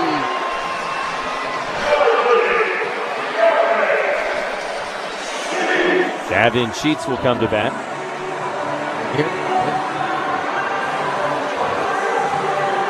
I'm not saying this to be annoying, but it's just an observation. The sweeper, when not executed, has really been hit hard.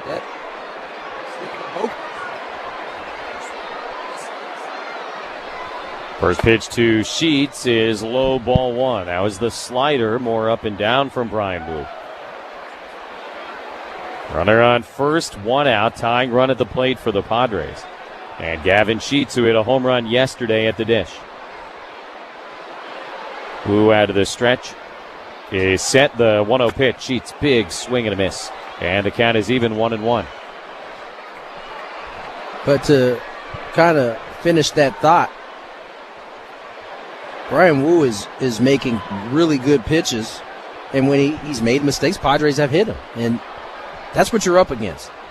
1-1 pitch is right at the bottom of the zone and a strike. Yes, all those things that's happened the previous night certainly can have an impact, but even when you remove all of that, you got a really good pitcher on the mound, making really good quality pitches with elite stuff. A 1-2 hit foul the other way. Padres are hitting just as much as the Mariners are in this game. Michael King's mistakes have happened to be when there's been runners in scoring position, and the Mariners have made him pay here. 3-1 Seattle in the bottom of the 4th inning. 1-2 to Gavin Sheets, who swings, sends it in the air to left center field. Rodriguez into the gap, kind of circles around it, now reaches up and makes the catch, 2 down. Bogarts back to first base. It'll be left up to Jake Cronenworth here in the 4th inning.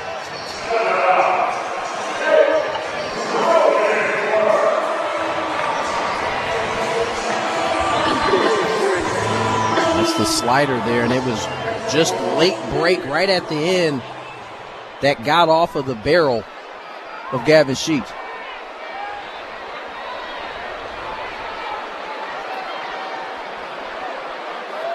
Xander at first, 2 down. Pitch on the way. And Cronenworth takes outside, ball 1. And just kind of to tell the difference between a slider and a sweeper. Slider's usually shorter and a sharper turn, where the sweeper breaks more. It's a more horizontal break, but it's not as sharp as most sliders. The slider has an ability to look like a fastball until the very end, and all of a sudden that late break can get you. 1-0 is down and away, 2-0 on Cronenworth. A sweeper presents just a different look for a hitter and can really fool him, keep him out front, but when it's not executed, it ends up being good hitting. Padres with a tying run at the dish, 2 outs here in the 4th. 2-0 to Cronenworth is popped up. Shallow center field. J-Rod just kind of ambling underneath of it. He'll make the catch. And that's all for the Padres here in inning number 4. No runs, a hit. Bogarts left on base. And we'll head to the 5th. Mariners 3, Padres.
New places to play and a luxe spa and salon. Hello, Rooftop Pool and Deck.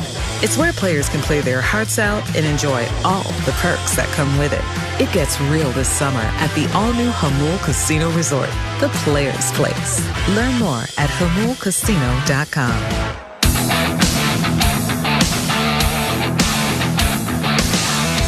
Top of the order for the Mariners in the top of the 5th inning. J.P. Crawford will lead off, the only guy who did not come to bat in the 3-run 4th. Michael King delivers, and his first pitch is outside. Crawford checked his swing. They appealed, but he didn't go. And 1-0 on the veteran shortstop. Mariners ahead 3-1. King had kind of rolled through 3 hitless innings to begin the day. But the Mariners got it going last inning, now trying to bounce back. As Crawford takes down the middle for his strike, 1-1. Today's question of the day is brought to you by Kaiser Permanente. If you have questions about your health, visit kp.org/San Diego. Kaiser Permanente for all that is you. 1-1 pitch on the inside corner at the top of the zone. And a strike, 1-2. Jimmy in Borrego Springs wants to know, at what MLB stadium that is not Petco Park have you guys seen the most Padre fans? It's interesting. Can go a few different directions with this.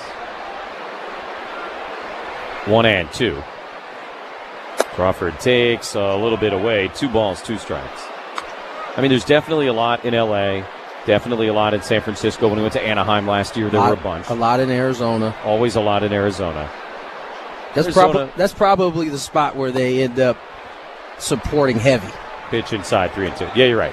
Arizona. If you're going to make me pick one, it's probably Arizona. But then, like, the thing that makes it kind of fun, right? Like Pittsburgh this year, there were a bunch. There were a bunch. And there were no Pirate fans there.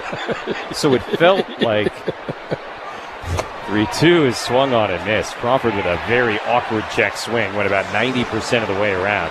Strikes out for the second time today, and 1 out here in the 5th inning. My favorite part about that strikeout there was Crawford went 3/4 of the way and tried to play it off and throw his bat, take his gear off like he was walking.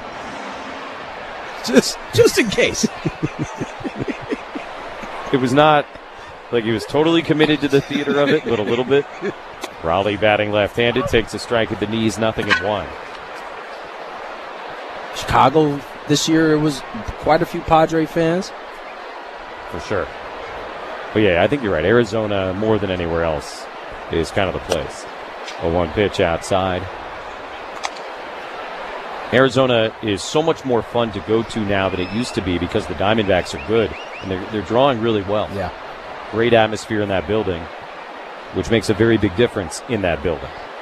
1-1 is ripped in the air down the right field side, but foul. 1-2 to Cal Raleigh, who has struck out each of his first 2 times here today.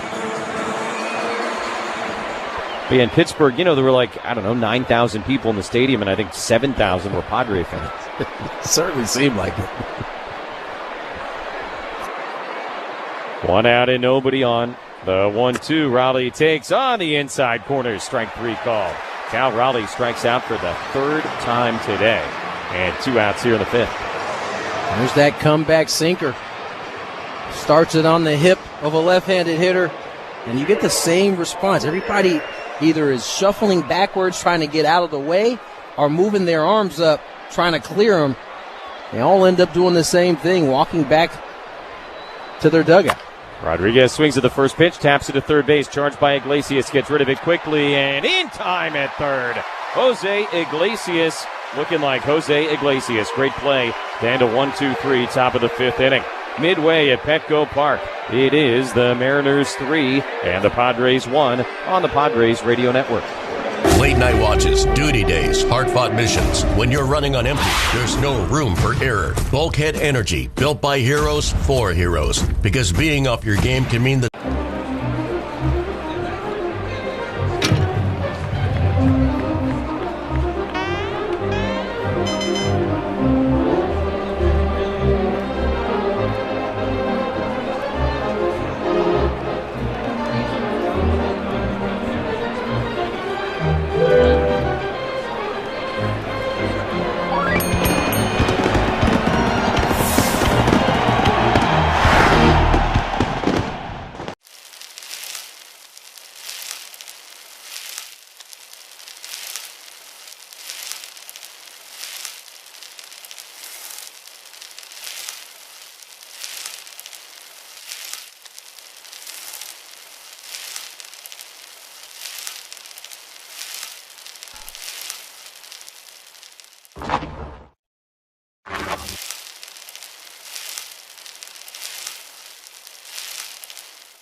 payment. Not everyone will qualify. Restrictions may apply. See dealer for details. Bottom of the fifth inning, Padres come to bat, trailing the Mariners 3-1, trying to avoid a sweep here at home. Jose Iglesias, Elias Diaz, and Fernando Tatis Jr. to bat against Brian Wu. Once again, as he has been all year, Wu very, very efficient today. First pitch, and Iglesias rolls it off the handle out to third base. Mastrobuoni's got it on the grass right near the mound, and he throws him out. One pitch, one out in the bottom of the fifth inning. And, I mean, not even 60 pitches yet for Brian Wu. And when I look at his season, that has been something of a theme. He's gone at least 6 innings in all 8 of his starts so far this year. And he's never thrown more than 100 pitches in a game. Yeah, 59 right now. Just pummeling the zone. 59 pitches, 45 strikes, only 14 balls. And so that's kind of the problem, right? This Padre team is not a team that chases, but Wu is not only in the zone, but on the tough parts of the zone. Here's Diaz with 1 out and nobody on. He takes high. Yeah, I mean, in the zone can mean a lot of things. It can mean on a tee in the middle of the plate, or it can mean right on the outside corner. Right. And then you add the movement that he has on those pitches and where they start at as you start your swing versus where they end at. You have this kind of performance. Bono is grounded as shortstop. Rolls right out to Crawford. Takes his time with Diaz running and throws him out quickly. 2 away. Sundays at Petco Park are perfect for families. Arrive early for Kids Fest in Gallagher Square, presented by SDG&E, featuring inflatables, face painters, and more. And on select Sundays, the fun continues after the game with Kids Run the Bases, presented by Chick-fil-A. Join the festivities at Padres.com/KidsFest. 2 outs, nobody on for Fernando Tatis Jr. Hit a home run third pitch that Brian Wu threw this afternoon. Padres have not scored since. First pitch coming, and Fernando takes a fastball strike near the outside corner. 0-1.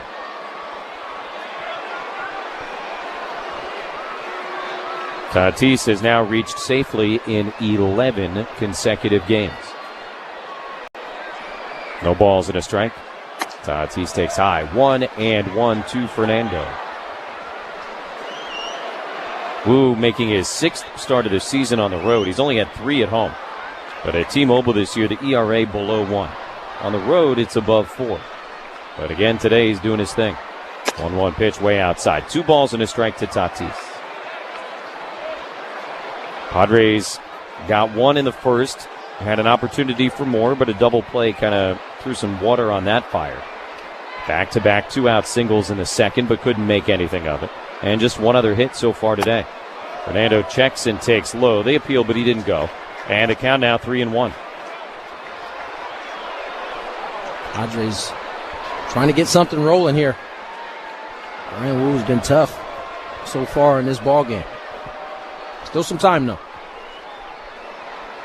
3-1 pitch. Tatis swings, pops it up off the end of the bat. Foul ground first base. Tellez over to the sidewall, but he won't have a play. Comes down right behind Bob Scanlon in that camera well area. Scan's, of course, a very big target. Yeah, that's to say the least. You won't miss him, especially when he's standing. I'll be staring at the back of his head for 5 hours on an airplane tonight. 3-2 to Fernando. Wu, big deep breath now out of his wind. And a pitch to Tatis, swung on and missed, strike 3. Had him reaching for a 97-mile-an-hour sinker. A 1-2-3 for Brian Wu, and he caps it with a K. On to the 6th at Petco Park. Gosh, we've gone to Sea Dogs games since we were kids. I've been coming to see the Sea Dogs for the last 30 years. Great experience. Everybody here is just bends over backwards to help people out and wish the world was like it is right here at the ballpark. We've always wanted to be more than just a baseball team. We want to be strong, active, contributing members of the community. And I think that effort is seen by the people and the fans, and they want to support that effort.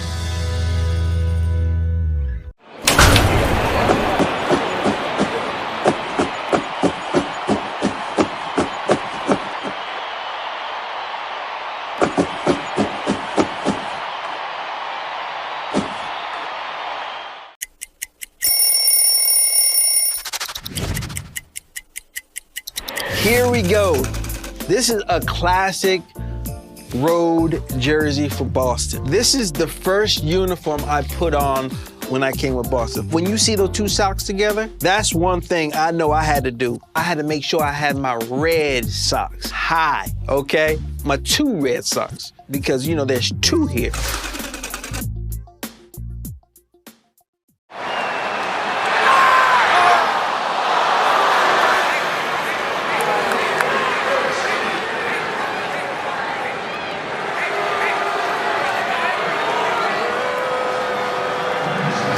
Tech is everything wood should be. Order free samples at timbertech.com. Hey everybody, Randy Hauser here. Excited to be back in the San Diego Bay Area. We're doing something unique this time. Dinner, drinks. I'll be playing a stripped down show and just hanging out on the open water. City Cruisers Live, May 23rd.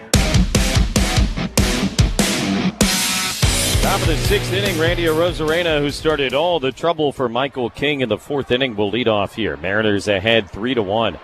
King delivers, and Arozarena swings to the first pitch. Hits it high and deep towards the right field corner. Fernando, long run on the move, tried to make a basket catch. Had it clank off his glove, roll into foul territory, and Arozarena ends up at second base.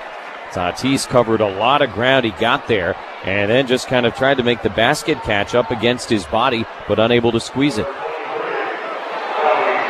Looked like it hit the heel of the glove when it popped out. He covered a ton of ground to get there, but unable to squeeze it, and Arozarena gets a double.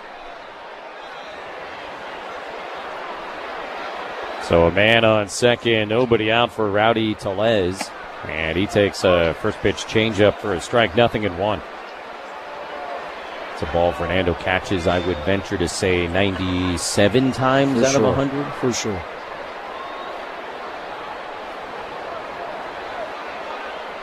Oh, 0-1. Tellez swings, hits it in the air to left center field. Sheets will give way at the last moment. Merrill makes the catch.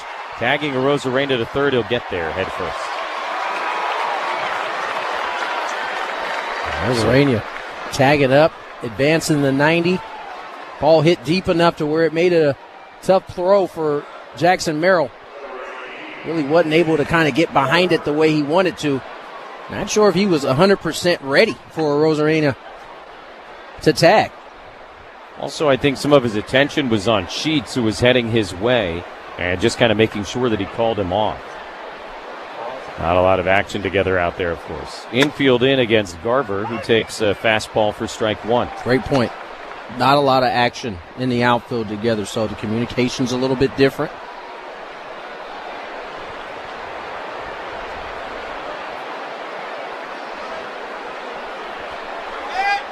The one pitch is grounded back towards the mound. That's a foul ball. Hit him on the foot. 0-2 to Garver. Mariners with a runner on third, one out in the top of the sixth inning, trying to add to a 3-1 lead.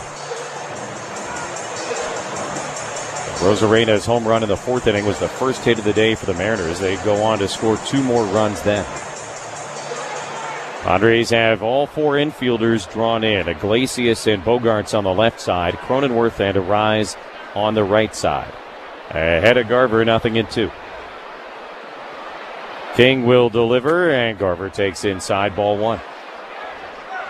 Michael now above 90 pitches on the afternoon. And Wandy Peralta, the left-hander, is throwing. You got a bunch of switch hitters and left-handed hitters coming up after this. 1-2 pitch, fouled back on the ground. So this could be it for Michael King. We have seen Dan Wilson, the Mariner manager, aggressively pinch hit to get a matchup.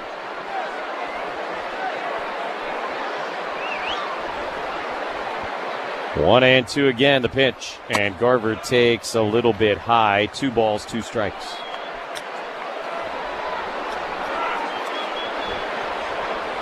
Beautiful afternoon for baseball at Petco. And another huge crowd here this afternoon. Gallagher Square, you can't see a blade of grass.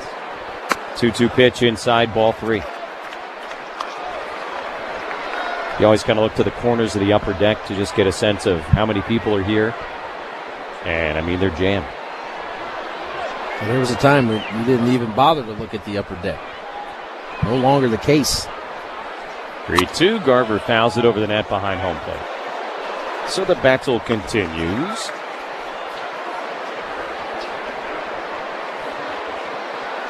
Rosarena at third, 1 out.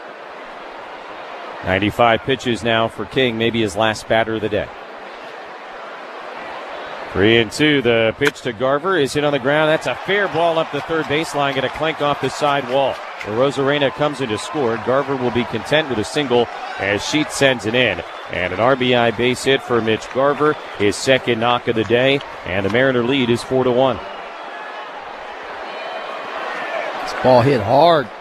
Stays just inside that third base bag. Really no play for Iglesias. An RBI single that'll likely end Michael King's night. Mike Schilt indeed will call for the left-hander Wandy Peralta. So a pitching change here in the 6th inning. Mariners with a 4-1 lead on the Padres Radio Network. Hello, this is Craig Gio from Anthony's Fish Grotto. While our favorite ball club chases the pennant, Anthony's won the pennant from the Union Tribune Readers Poll as San Diego's best seafood restaurant. So join us in La Mesa for the best. I think style, it's a very complicated thing. Custom cleats came when I earned the rights to wear custom cleats. So I think without going out and being loud and saying this is who I am or whatever, you can just kind of wear a certain shoe or a glove or a batting glove or whatever, and it kind of shows who you are.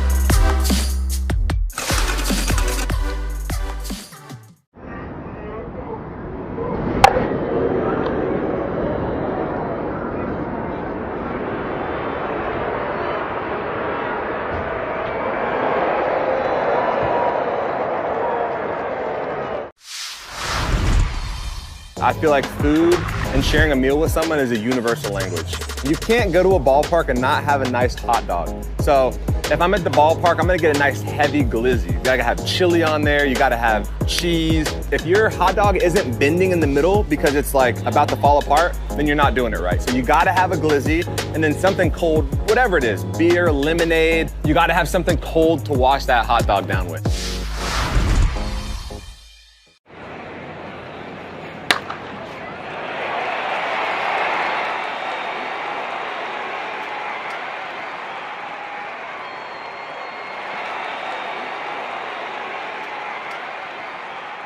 Wandy was out there Friday night against these guys, got 4 outs, and gave up a couple of hits, nothing else. Used 20 pitches, and now coming on to face the switch-hitting Leody Taveras, who had an RBI double his last time up. That was batting left-handed against Michael King, so he'll swing around to the right side here against Peralta. Mariners have Garver on first, 1 out, leading 4-1. Peralta's first pitch is a fastball strike, top of the zone on the outside corner, 0-1. Wandy, of course, is a ground ball master, and certainly part of the idea of using him in this spot is the hope of getting a ground ball double play. 0-1 the pitch, and Taveras takes right down the middle. That's a changeup for a called strike, 0-2. Who's on deck for the Padres in the 6th is brought to you by TimberTech Decking and Railing. Everything wood should be. Visit TimberTech.com for the Padres. It'll be 2-3-4 Rise, Machado, Merrill.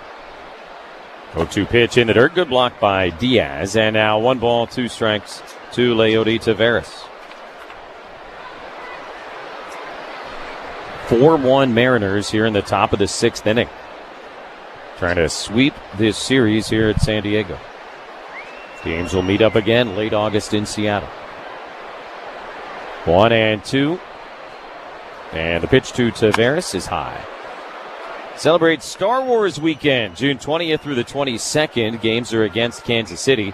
Purchase a special theme game package to receive a game ticket and a Xander Bogaerts X-Wing Fighter bobblehead.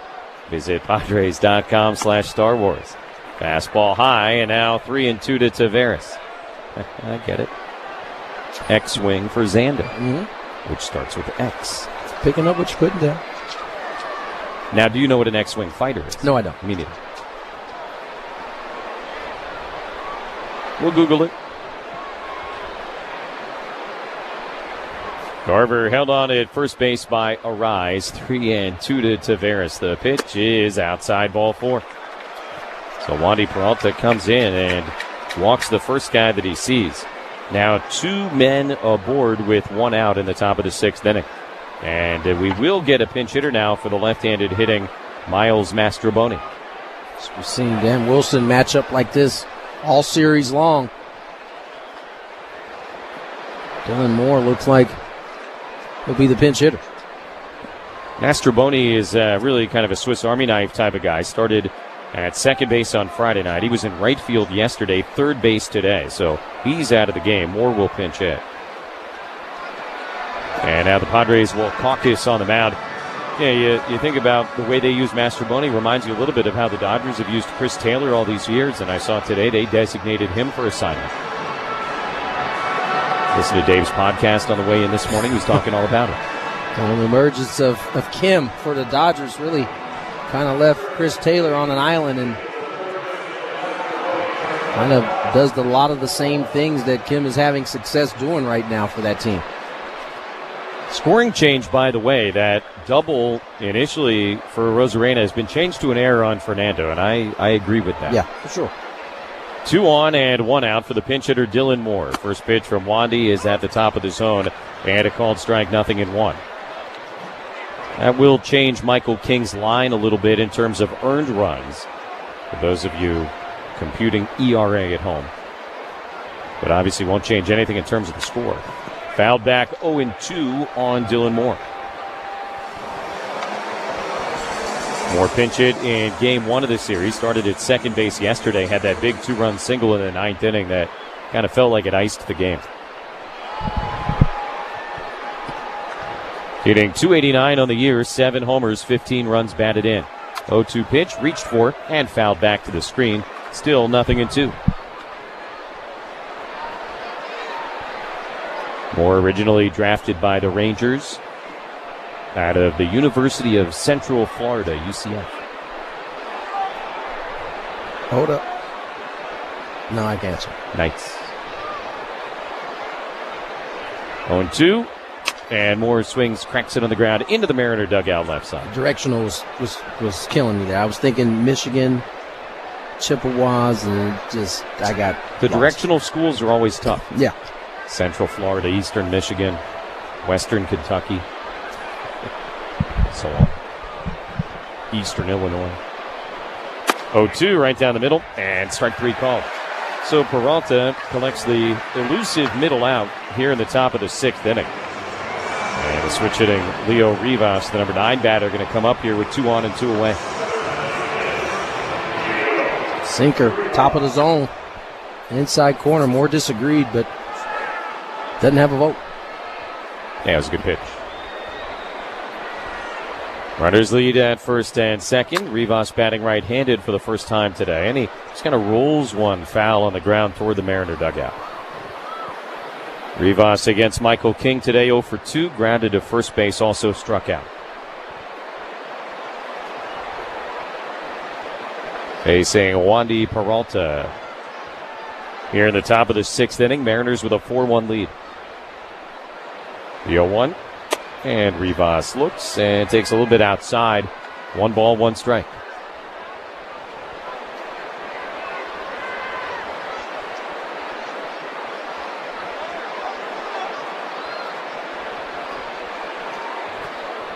Rivas out in front, swings and misses, strike 2.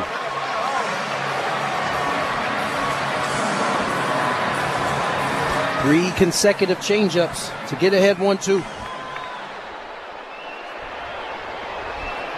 Taveras at first, Garver at second, 2 down in the 6th. The Mariners with a 3-run lead. And as Tony said, Padres with the heart of the order coming up in the bottom of the inning. 1-2 to Rivas. Wandy delivers and a ground ball to third base right over the bag. Iglesias has it, going to bring it himself to third base just in time to force Garver and end the inning. Mariners get an unearned run on a hit. They leave 2 guys on base and will go to the bottom of the 6th inning. Seattle now leads.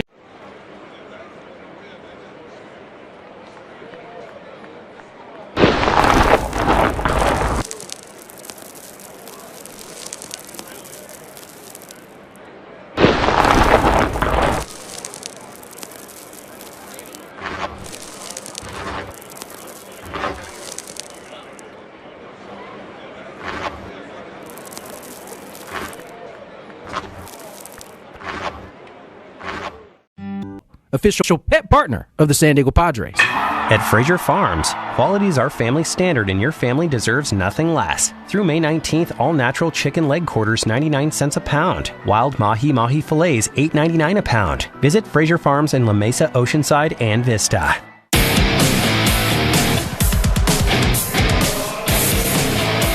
Bottom of the sixth inning, Padres coming to bat, and they are trailing the Mariners 4-1. Arise, Machado, Merrill coming up on what has been a very quiet offensive series for the Padres.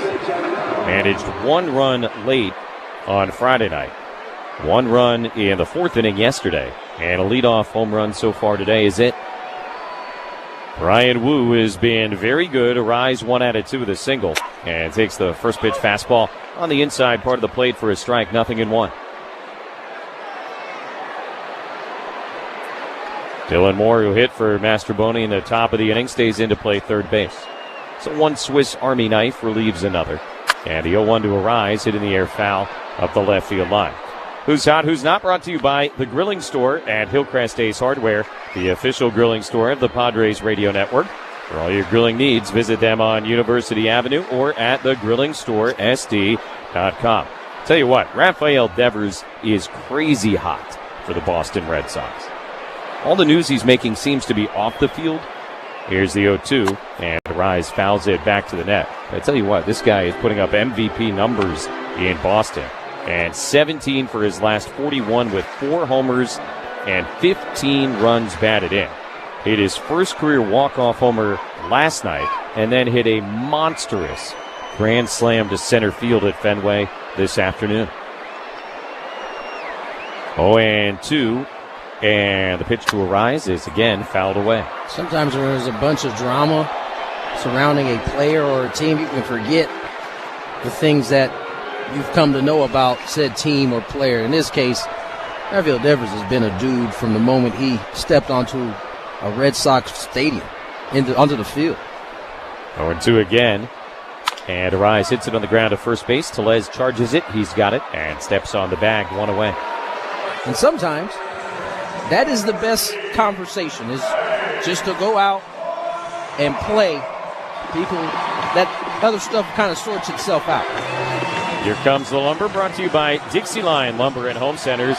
Fix it, build it, enjoy it. Can you imagine if he was on the not hot list right now, what it would be like for him there? We'd be talking about him more in a different way. That's exactly right. But now nobody aboard for Manny. 0 for 2. Flew to center his last time. And a swing and a miss. And a first pitch slider, 0-1. Speaking of the not hot list, the Brewers heading into today's game, they had been shut out 4 times in their last 5 games. First time that had ever happened in Brewer franchise history, which of course began in Seattle. Here's the 0-1.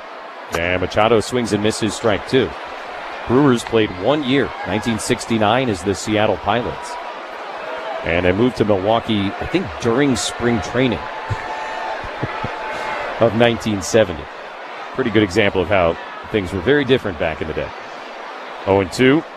And Machado swings and misses, strike 3. 4th of the day for Wu, 2 down here in the 6th. Can you imagine a team relocating during the season? That's going to take a couple days off of the spring training schedule at least. By the way, that's why the Brewers have traditionally been a blue and gold team, is because the Seattle Pilot uniforms were blue and gold, and when they moved to Milwaukee, it was already spring training, so they basically just ripped the word Pilots off the uniform, put in Brewers, but they kept all the trim and the colors. Jackson Merrill gets in, swings to the first pitch, rolls it up the middle, backhanded at second. Rivas, long off balance, throw is in time. What a play. 1, 2, 3, 6 for Brian Wu, thanks in very large part to a brilliant defensive effort by his second baseman. On to the 7th at Petco Park. Mariners 4, Padres 1 on the Padres Radio Network. Hello, this is Jan at Toyota. Hi, Jan. Is now a good time to get a new Toyota for summer? It is. We like to say your summer starts here at your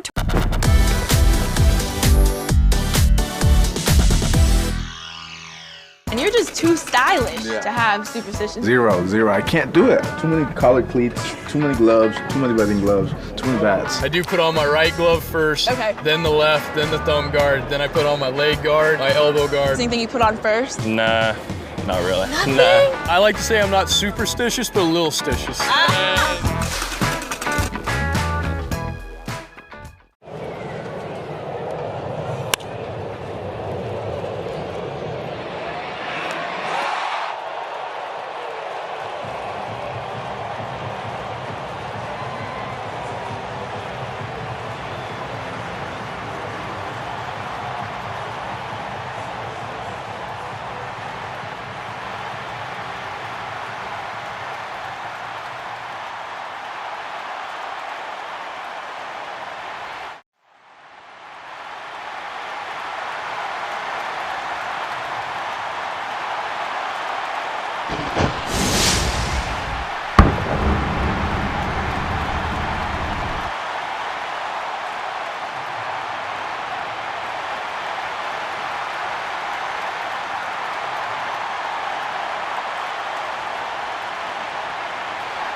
At the National History Museum at Balboa Park. Come visit the Craft Taco for lunch or happy hour. See you soon.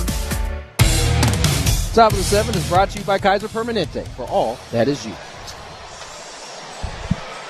Top of the order for the Mariners as Wandy Peralta goes back to work. Got the final 2 outs last inning. Probably going to face 2 more batters here. J.P. Crawford and the switch hitting Cal Raleigh.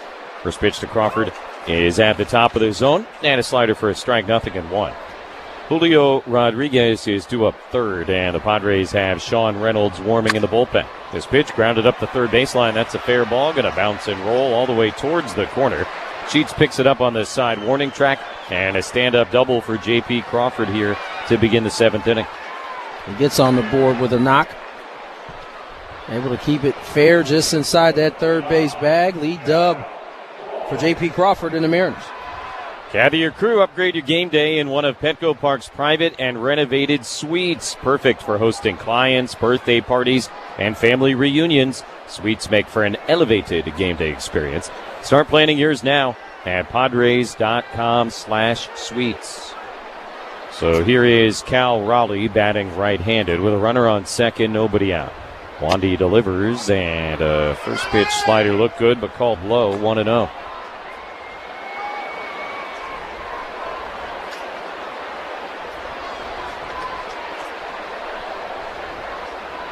The 1-0 pitch, and Raleigh swings, pops it up foul out of play right side.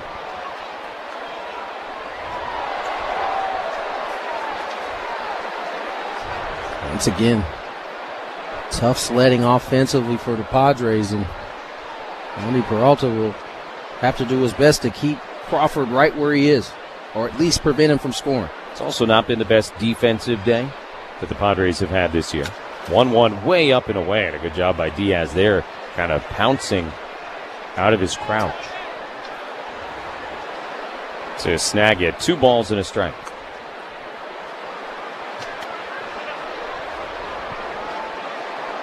Looks like he almost dislocated his shoulder having to reach up to grab that fastball. 4-1 Mariners here in the top of this 7th inning. 2 balls and a strike to Raleigh. Here's the pitch. And he swings, tips it into Diaz, mid, strike 2.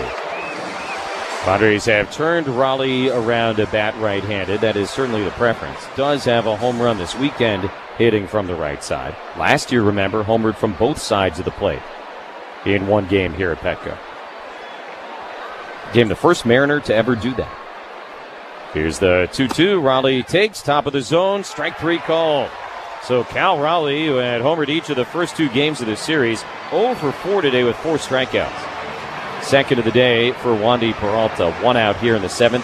And indeed, Mike Schilt going to come out and call upon Sean Reynolds to face the right-hand hitting Julio Rodriguez.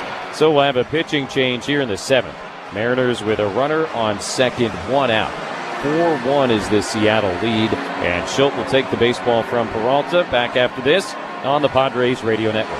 Tony Gwynn Jr. here. The baseball season is upon us, which means long days and restless nights. So I spoke to my friends at Symbiotico, who recommended I take their... All right, I got a couple packs of 1986 Topps baseball cards. Let's open them up and see who's in here. I love the bubble gum. Oh, my. Tom Seaver, but with a White Sox uniform on. the franchise for the Mets. I played with him in 1983, my rookie season. I was just in awe with these guys when I saw them in spring training and got a chance to play with them. Baseball cards and memories.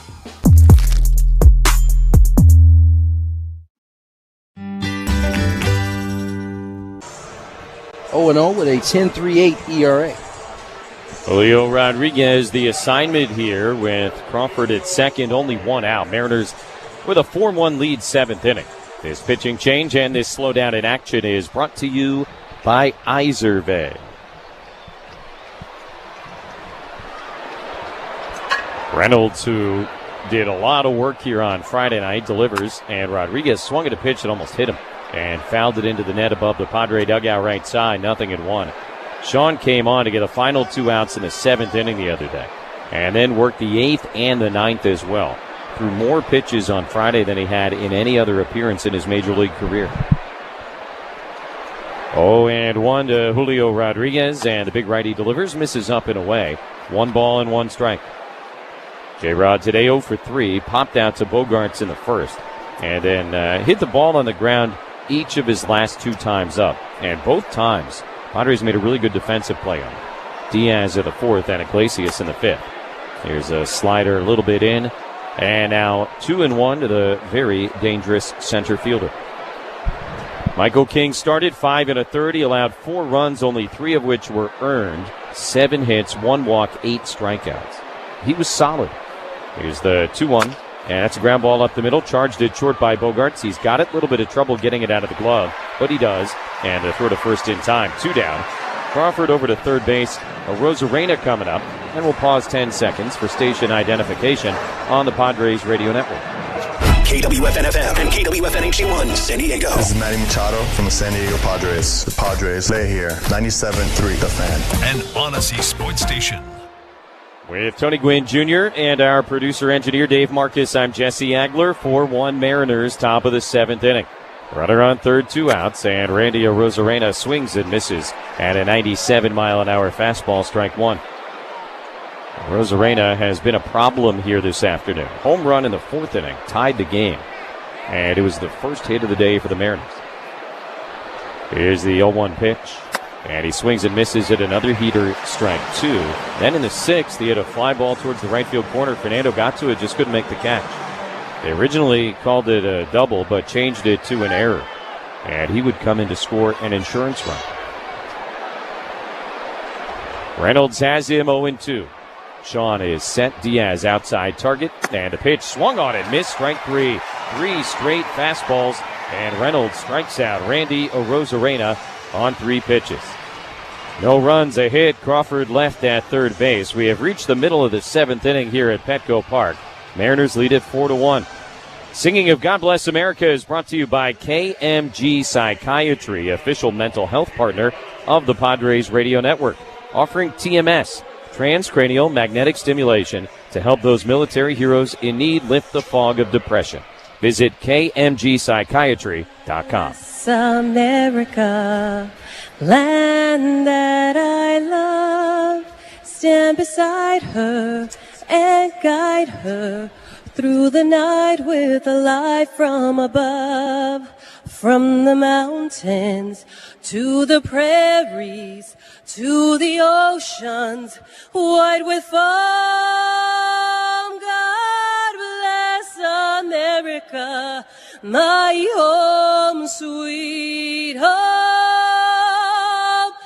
God bless America, my home, sweet home. Marine Corps veteran Rocio Sanchez. Go to the bottom of the 7th. Mariners 4, Padres 1 on the Padres Radio Network. Well, this is a World Series card. Everybody said, you know, what's it going to be to pitch against Sandy Koufax, who's a dominant pitcher? I said, I hope I don't embarrass myself. And I didn't. You know, pitched my first shutout ever. We won 6-0, and my parents were there. My mom was afraid of heights, so she was in the upper deck. She had to come down and trade seats with somebody so she could actually watch her 20-year-old son pitch a shutout in the World Series.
so it looks best while you save big.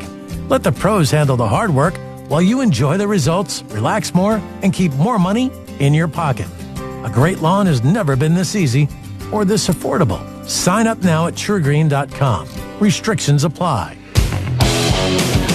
Move up this season at MLBShop.com. Check out the largest selections of authentic jerseys, caps, hoodies, T-shirts, and more. Visit MLBShop.com, the official source for your Padres gear. Padres come to bat in this bottom of the 7th inning, trailing the Mariners 4-1. Xander Bogaerts leads off against Brian Wu. And first pitch right down the middle. Fastball for a strike, 0-1. Wu just threw his 77th pitch of the day. Very effective and incredibly efficient. Trying to finish 7 for the 3rd time this year. He's never gotten an out in the 8th inning in his career. 0-1 pitch is hit in the air up the right field line. Foul ground. Tellez over to the sidewall, but he won't have a play. Comes down to the 5th row. And now 0-2 on Bogaerts. 7th inning stretch was brought to you by Bulkhead Energy, built by heroes for heroes, the go-to energizer for military, first responders, and essential workers of all professions. Drink Bulkhead Energy, fuel for heroes. Go to bulkheadenergy.com. No balls and 2 strikes on Bogaerts with Sheets and Cronenworth to follow. Wu is ready, the 0-2 pitch. And Xander swings, muscles one on the line, out to second base, caught by Rivas. Went down to his shoe tops to make the catch. And back-to-back nice defensive plays by the rookie second baseman, one away. And ended the last inning on a terrific play up the middle. This time, kind of a weird spin off the bat. And nonetheless, able to make the play for out number 1. Gavin Sheets gets in 0-2 with a strikeout and a flyout as Wu prepares to throw his 80th pitch of the day. 4-1 Mariners here in the 7th inning. Wu out of his delivery, and Sheets takes the first one upstairs. 1 ball and no strikes. So Wu, I guess not quite as good as when we saw him last September in Seattle. Remember, he took a perfect game into the 7th inning. But he's been really, really good here this afternoon. 1-0. Sheets swings, rips it on a line foul up the right field side. And now 1-1. Last year he went 9-3 with a 2.89 ERA. Made a career-high 22 starts. Did have some injury stuff. Didn't debut until May 10th last year because of elbow inflammation. Then he was out again late June to mid-July with a hamstring. 1-1. Sheets swings, grounds it into the Padre dugout for strike 2. Bay Area guy, East Bay, got to pitch the final Mariner game ever in Oakland, which I'm sure was pretty cool. Mariners drafted him 6th round, 2021 out of Cal Poly. 1-2 to Gavin Sheets. Wu with a long pause, now the pitch. And Sheets swings, hits it in the air to center field. Rodriguez back towards the 396 marker, gets there, and with grass beneath his feet, makes the catch. 2 down. The incredible thing about Brian Wu, if you look back at his college career, is that it did not necessarily, or at all really, look like he was going to be this kind of guy. Had elbow surgery right before he was drafted, but even before that, he was a guy in college, wasn't really a starter. Didn't put up spectacular numbers. That 6th round tag would indicate that. 2 outs, nobody on for Cronenworth. 1 out of 2 with a single. First pitch is a check swing foul. Another example of it being about the opportunity. Didn't matter what round Wu got drafted in his mind, he wanted to be a big leaguer. And so you really start to develop when you get into the hands of a pro team versus what you're working with at the collegiate level. 2 outs, nobody on here in the 7th. The 0-1, Cronenworth swings and misses strike 2. That's really what scouts are being tasked with, right? I think the first round guys are very easy to pick out, but can you pick a guy like Wu who, as you said, wasn't a starter in college, but has the makeup and some of the things you look for in a starter that maybe you can develop, and who knows what it can turn into. We talk so often about the drafting of players, never enough about the developing of players. He has gone at least 6 innings every start so far this season, now trying to finish 7 for the 3rd time in 2025. A strike away from doing so, 0-2 on Jake Cronenworth. Wu is ready, and he will deal. Jake takes inside, 1 ball, 2 strikes. It's the little cutter slider. And off the plate.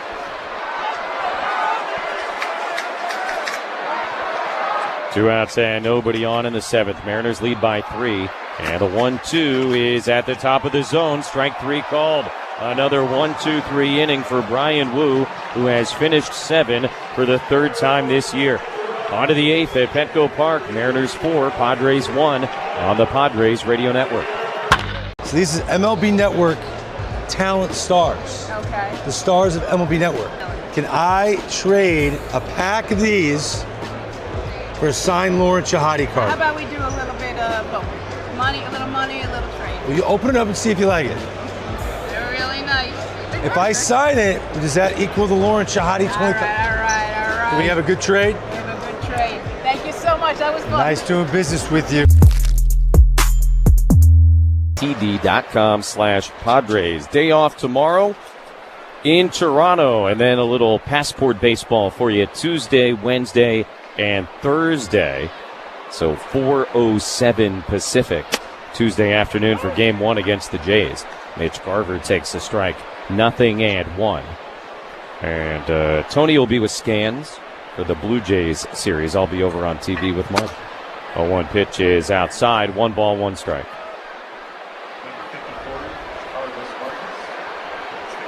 Sellout crowd again here at Petco. 43,320. 1-1 pitch is a little bit high. So 2 balls and a strike. This was a 6-game homestand against the Angels and the Mariners. And all 6 games sold out. This one ripped in the air to deep left. Sheets is backhand right in front of the track. He makes the catch.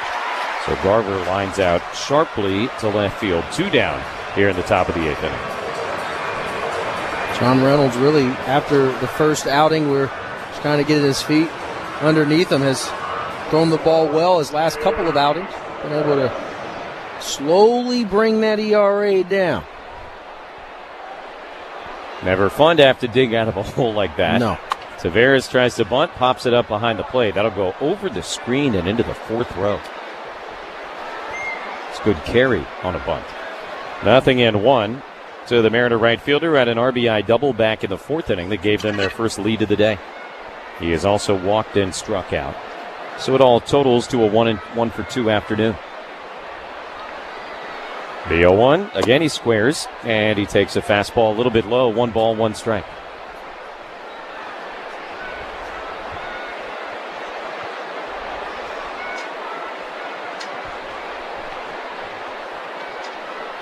Pitch here is just a touch high, 2-1. There is action in the Mariner bullpen for the first time today. Right-hander Carlos Vargas is throwing. Brian Wu is through 7 innings, having allowed just the 1 run. Pitch is fouled back, 2-2. And Wu, who's never thrown more than 100 pitches in a start in his career, is at 87. So you wonder if they might give him an opportunity to go out for the 8th. He has never recorded an out in the 8th inning before. Well, we'll see. Reynolds trying for a 1-2-3 8th inning. The 2-2 is way high. And now full count, 3 balls, 2 strikes.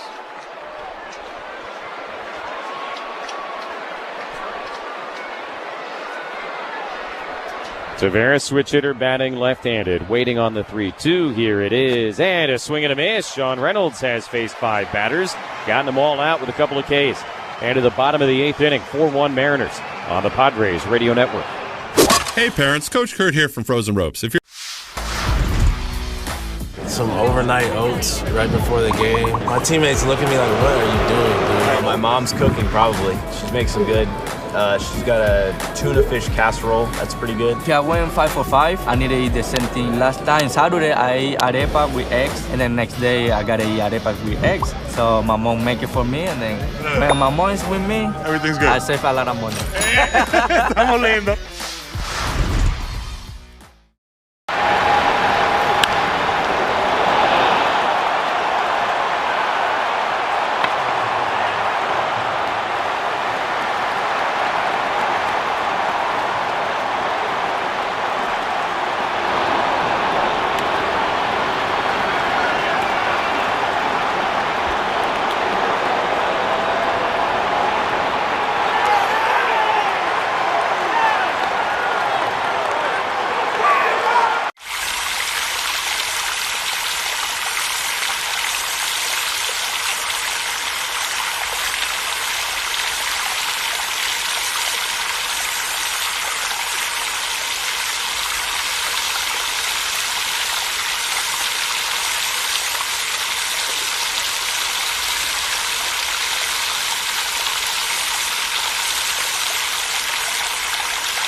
Quality products and next-day delivery, so he can always play it safe. Call 1-800-GRANGER, click Grainger.com, or just stop by. Grainger, for the ones who get it done. Bottom of the 8th is brought to you by Frozen Ropes. Parents want to see your 6 to 12-year-old get in the game this summer? Frozen Ropes Summer League runs June 16th through August 17th with games, training, and tons of fun. Check them out at SanDiegoFrozenRopes.com. That's SanDiegoFrozenRopes.com. Padres down 4-1, but the good news, I guess, Brian Wu is done. 7 innings, a run on 5 hits, no walks, 5 strikeouts. And they'll turn it over to Carlos Vargas, who worked a 1-2-3 7th inning on Friday night. Pitching change brought to you by Valvoline Instant Oil Change. Valvoline is your 15-minute instant drive-through oil change. Visit SoCalOilChange.com for directions and discounts. That's SoCalOilChange.com. Jose Iglesias leads off. First pitch fastball a little bit in at 98, 1-0. And the line for Wu is obviously great. But I tell you what, the thing that jumps out to me is the ball-strike ratio. Crazy. 1-0 is swung on and missed. 87 pitches. 67 were strikes. And that just, to me, speaks to the kind of strikes he's throwing it. I don't know that you can get away with throwing that many strikes in a big league ball game that aren't all quality, or mostly quality. Iglesias takes a fastball, strike 2. I think you would get hit pretty hard around the yard.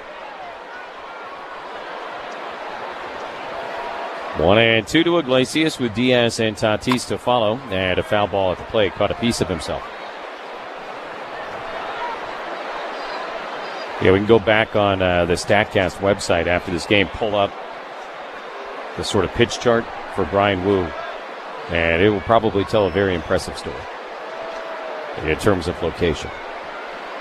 1-2 to Iglesias. Vargas' pitch is lined sharply into right field, base hit. Boy, it had been a while since Jose Iglesias had been in a game, and he's 2 for 3 on the afternoon. That's on top of some high smoke. Little sinker, top of the zone, and shoots at the right field for a leadoff knock. First action in 8 days for Iglesias. Hadn't played a game at Petco since April 30th. And 2 opposite field base hits. So the Padres have the leadoff guy on base here against the reliever Vargas. The only other time today the leadoff man got on was the Fernando leadoff homer in the first. Fastball strike to Diaz. 0-1.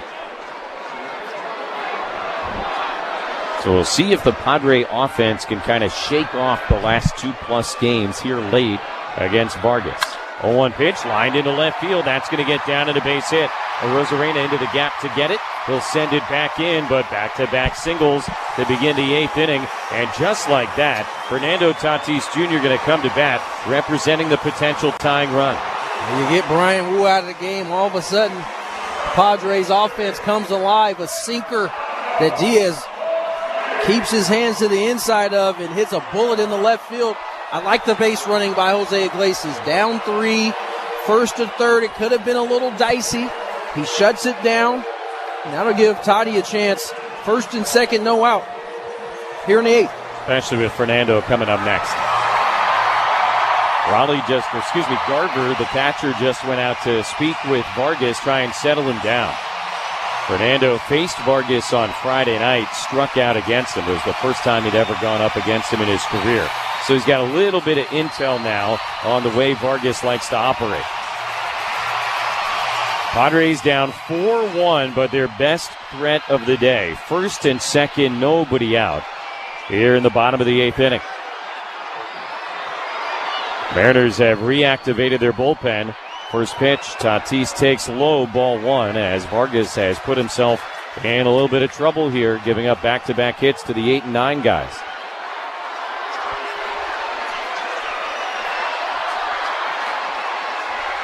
One and 0. The pitch. Fernando swings, fouls it off at the plate.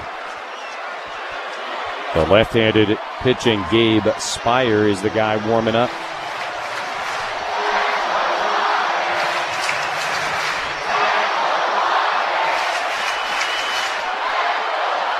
One and 1 to Fernando. Here's the pitch. Tatis takes inside, 2 balls and a strike. Cutter kind of backed up on Vargas and spun Fernando away from the dish. Mariners have not lost a game this year when leading after 7 innings. 18-0. Padres with a big threat here, though.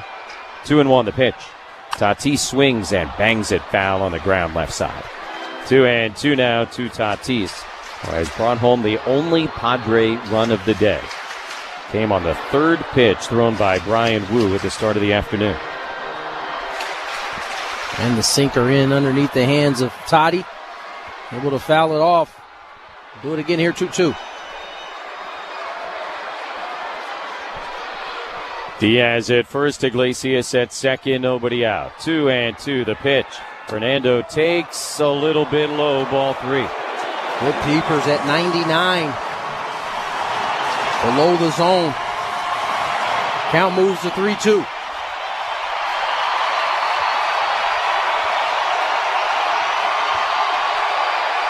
Loudest this crowd has been since Fernando's leadoff home run.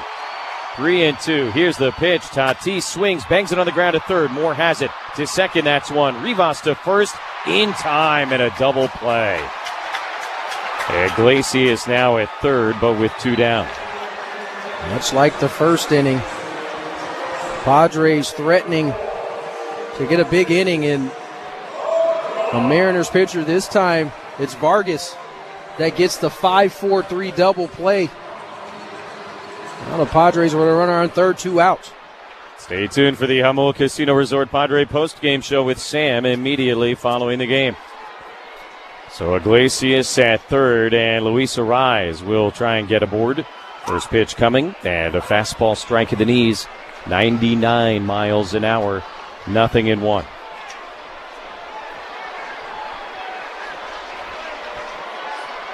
Runner on third, 2 outs.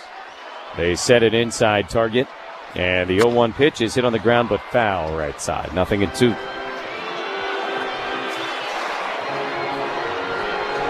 He singled back in the first inning, but was erased on that double play that Tony just referred to. Since then, he has flown out and struck out. He's grounded out twice.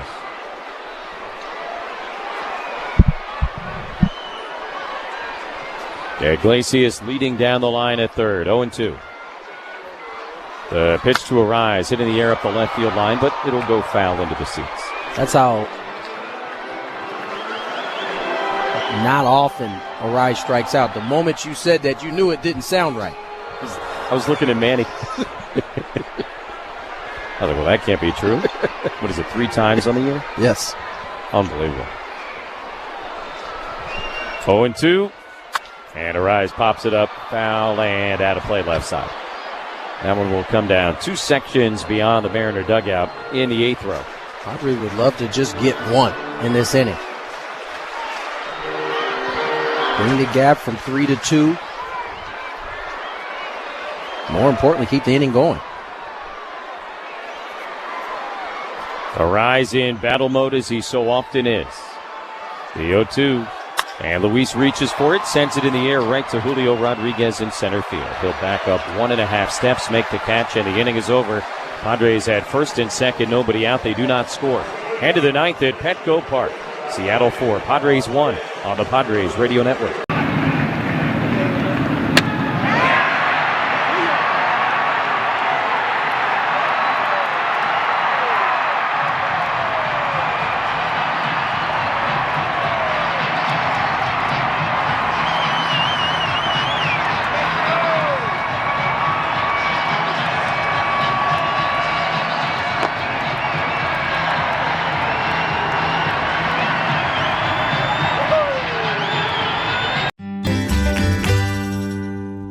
Sometimes you feel like a nut. Sometimes you don't. Almond Joy's got nuts and something even way better than that. Yes, Almond Joy is made with almonds and joy.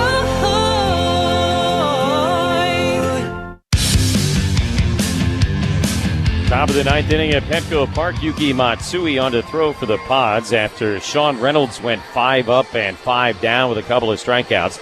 And something to smile about. Brought to you by Smile Spirits. Real vodka cocktails, not a boring seltzer. Try Smile Spirits bold flavor with no sugary aftertaste. Available at Crisp Beverages and Natural Foods downtown. Or visit smilespirits.com, making San Diego smile. Dylan Moore will lead off second at bat after pinch hitting for Mastroboni in the 6th inning. Swings at the first pitch and grounds it sharply foul at third base. 0-1 on Moore, who struck out his only other time up. That was against Wandy Peralta in the 6th.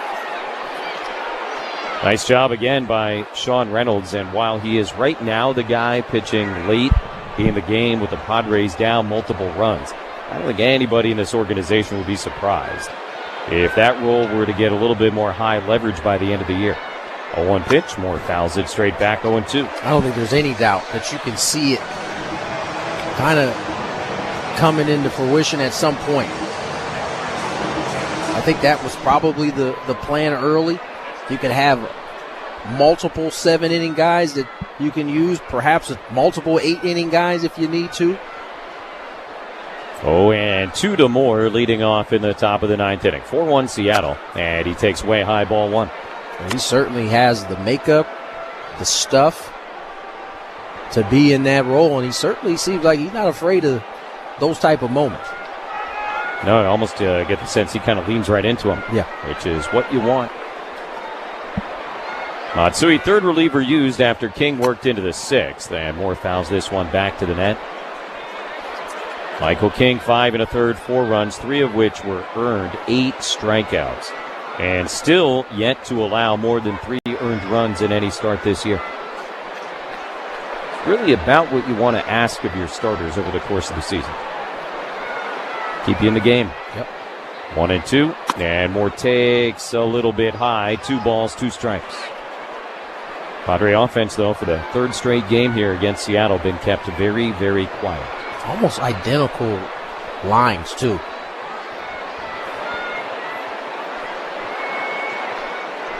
Two and two, the pitch. And Moore swings, grounds it foul at third.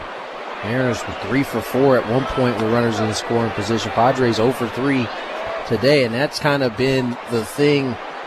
It hasn't been talked about as much in this particular series. They've gone 0 for with runners in scoring position. 2-2 to Moore. This will be the 7th pitch of the at-bat. And he fouls it back. We do it again. And maybe that's partly because it's the Mariners that it's happening against, which is one of the top-tier pitching rotations. But certainly something the Padres have thrived at all year. Struggled in this particular series in those spots. Also, you're not facing Gilbert and Kirby and Miller here this weekend. Kind of adds to it. 2-2 is high, ball 3. I mean, you go back to that bottom of the 8th inning, you finally get Wu out of there, back-to-back singles by the 8-9 guys. You know Munoz is lurking in the 9th. It's as good of an opportunity as you could ever ask for. And Fernando hit it sharply, but right to the third baseman. And next thing you know, it's a double play, and that pretty much fizzled from there. 3-2 is outside, ball 4. And Yuki Matsui's done a much better job controlling walks. Issues a long leadoff pass here to begin the 9th inning. That was the 9th pitch to Dylan Moore. It's also probably a strike. Yeah, certainly looked to be. Didn't get the call. And playing umpire Chris Buccione. So the speedy switch hitter Leo Rivas, who's had a great day defensively, will bat right-handed here against Matsui. Iglesias in on the grass at third base to protect against a potential bunt. First pitch coming, he squares, pulls back. The appeal didn't go. Splitter missed low, 1-0.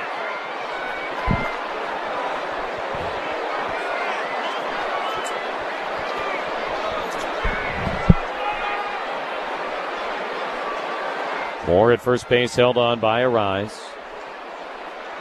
Matsui, long look in, delivers. Rivas squares again, pulls back, takes inside, 2-0.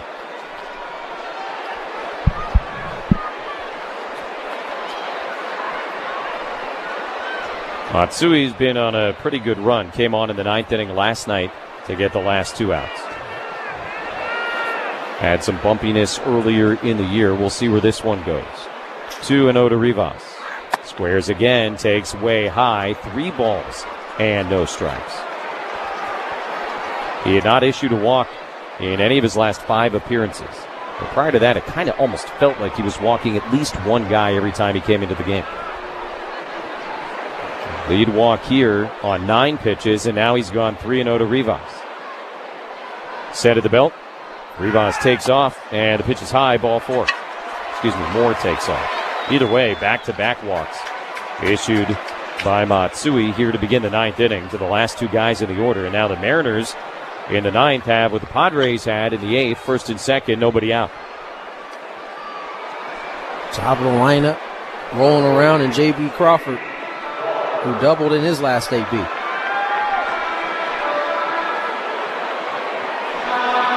Ruben Niebla out to try and settle Matsui down. Visit to the mound is brought to you by the Window Depot, offering the best prices and biggest inventory on in-stock vinyl windows and interior and exterior doors. Order online or find a location near you at thewindowdepot.com. 4-1 Mariners here in the top of the 9th inning. Alec Jacob beginning to loosen up in case Matsui is not able to get 3 outs here in the 9th. He walked Moore, he walked Rivas, and now he's got to deal with the top of the order. Crawford, Raleigh, Rodriguez, the next 3 guys to hit.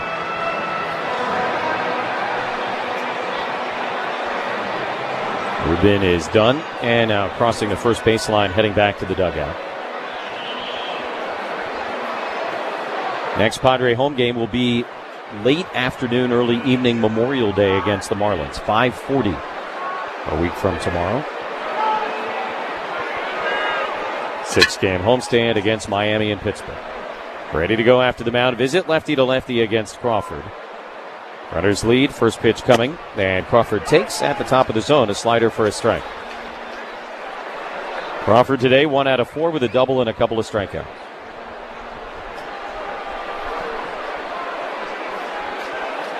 Rivas at first. Moore at second. Nobody down. 0-1 the count. Here's the pitch. And Crawford takes inside, 1-1.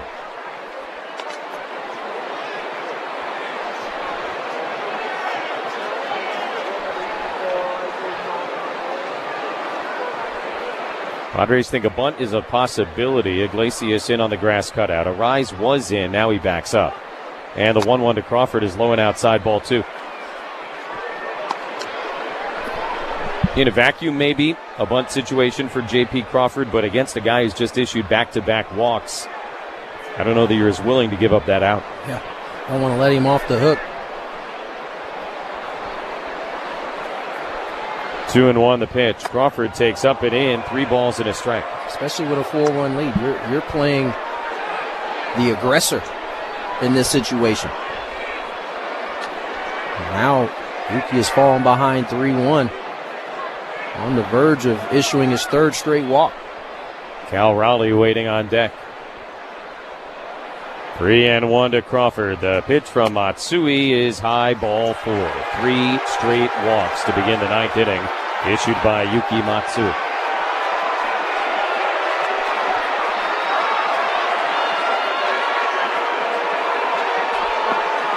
Jacob continues to throw in the bullpen, but he's not coming, not yet at least. Cal Raleigh will get into the right-handed batter's box, and you know what? Never mind. Mike Schilt just came sprinting out of the first base dugout, so they must have been trying to buy as much time as they could for Jacob in the bullpen. And Matsui will be relieved here with the bases loaded, nobody out in the 9th inning. Faced 3 batters, walked them all through 18 pitches, only 6 were strikes, and he'll head back to the dugout. Raleigh coming up after the pitching change. 4-1 Mariners in the 9th on the Padres Radio Network. Yeah, mine was a tops now as well. I hit my first walk-off last year against the Mets. Jacob Young, Nationals win. Now he's got his first walk-off big league hit. Dad had bought a stack of them, and I was like, I think we can get these results, but he went ahead and bought a stack for himself. Like business cards. There you go. But it was awesome just to have that moment and have everyone so excited to have a picture of you is a fun moment.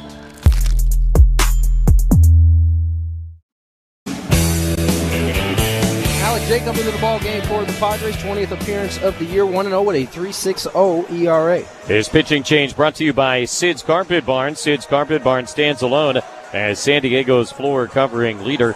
From a huge selection of premium high-end choices to quality budget-friendly options, Sid's has you covered. Sticky wicket for the Spokane, Washington native. Malik, a Washingtonian, full. He pitched collegiately at Gonzaga, but he comes on here with the bases loaded, nobody out, and the Mariners already up 4-1. Cal Raleigh, the batter, hitting left-handed, and he takes outside, ball 1. These two guys squared off in the 9th inning last night. Remember, Jacob came on, first guy he ever faced pitching against his home state team, Julio Rodriguez. He struck him out, but that's when the trouble started. 1-0, Raleigh hits it on the ground, foul at first base, 1-1. Walked Raleigh. Rosarena an infield single, then a walk to Solano. Set up the big Dylan Moore 2-run base hit. Now facing Raleigh, who's 0 for 4 on the day with 4 strikeouts. Bases loaded, nobody out, the 1-1 pitch. Raleigh swings, hits it in the air to right field. Fernando in and over towards the line, reaches down to make the catch. Moore will tag and score. So a sac fly for Cal Raleigh, and the Mariner lead is now 5-1. Hit hard off the bat. Toddy able to track it down. Strong throw home late. Mariners add to their lead, 5-1. Rivas also advanced, so he's at third. Crawford stayed put at first base. And now Julio Rodriguez will get a second look at Alec Jacob, who again struck him out last night.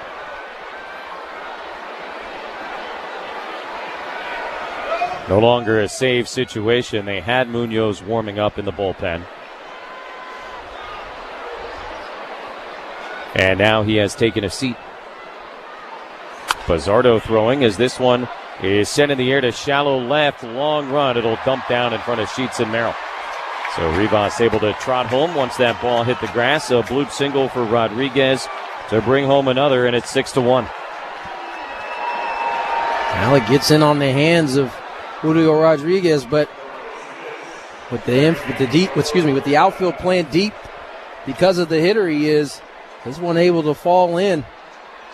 Mariners add another one. 6-1 ball game here in the 9th. Still only one out. And Rosarena, who's had a big day, is at the dish. First pitch to the right-handed hitter, swung on and missed. 0-1. The Mariners got 3 in the 4th, 1 in the 6th unearned. And they've gotten 2 so far here in the 9th. 6-1 Seattle as a Rosarena swing sends one high and deep to left field. Sheets into the shadows right in front of the warning track will make the catch. Rosarena just missed.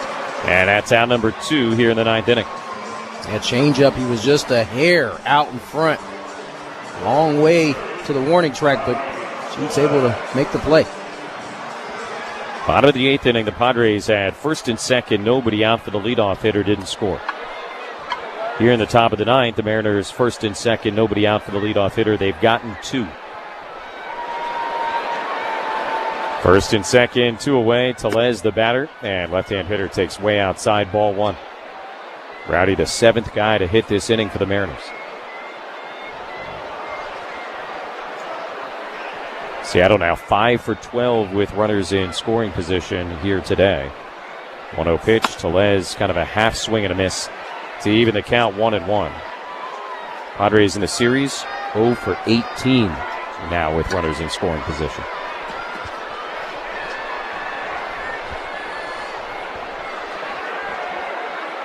Rodriguez at first, Crawford at second. The pitch to Tellez, sent in the air center field straight away. Merrill backing up. He's got room. And right before he gets to the dirt warning track, he'll make the catch to end the inning. But the Mariners cash in a pair of the 3 walks issued by Matsui. And we'll head to the bottom of the 9th inning at Petco. It is now Seattle 6, San Diego 1. The biggest thing we're bringing is a brand new Tony Gwynn drop I did with his estate. So we just signed a deal at therealist.com to actually go through his entire archives, present them, and auction them off. And to announce it, we did this limited edition 1994 The Lost Season card. Because, between August of 93 and May of 95, Tony Gwynn batted .406 in 162 games. So in the back, we have the stats of what could have been.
Mess around with your engine care.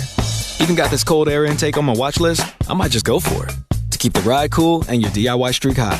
Find all the parts you need at prices you'll love, guaranteed to fit every time. eBay. Things, people, love. Eligible items only. Exclusions apply. Bottom of the 9th inning, and the Padres coming to bat, trailing the Mariners 6-1. If they are to avoid the sweep here today, they're going to end up doing so in very dramatic fashion. Edward Bizzardo is on to try and get the final 3 outs. Machado, Merrill, and Bogarts, 3, 4, and 5, are coming up. 19th appearance of the year for Bizzardo, a 4.43 ERA. And the right-hander delivers a first-pitch fastball inside, 95 miles an hour, 1-0. Only the 3rd pitcher used by the Mariners today after Brian Wu went 7 very strong innings. 1-0 the pitch.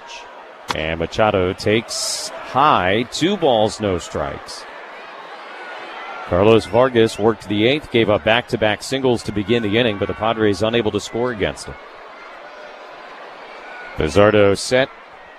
And the 2-0 to Machado is at the top of the zone. That's a called strike.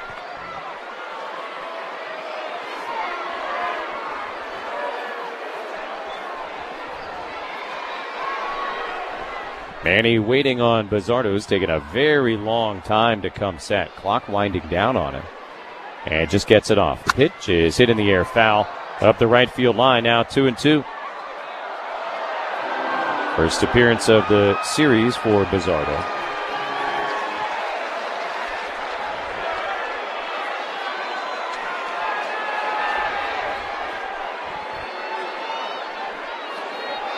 Two and two the pitch. And he takes a little bit up and in. 3 balls, 2 strikes. Andres Munoz, who was throwing at a point prior to the Mariners extending this lead, is still kind of up and about in the bullpen, though not actively throwing at the moment. 3-2. Manny takes inside, ball 4, leadoff walk, and in a situation in which you need base runners, Padres will certainly take that. Anything you can get at this point, you're going to take. So you get the leadoff runner on. Now Jackson Merrill comes to the plate. This is an exercise of trying to pass the baton as long as you can without making an out. Jackson Merrill, the batter, 0 for 3 today. Runner on first, nobody out in the bottom of the 9th inning, and a first pitch slider high, ball 1.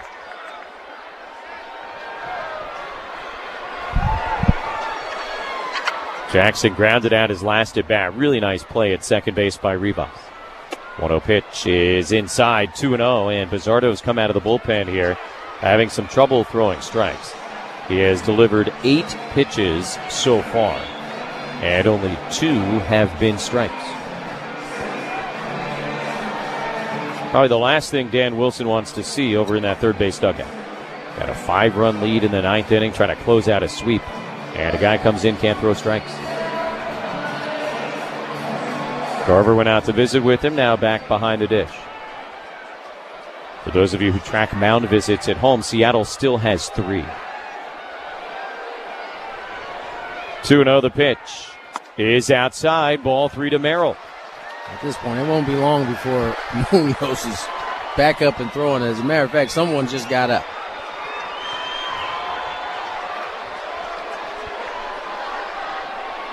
Three and 0 to Jackson.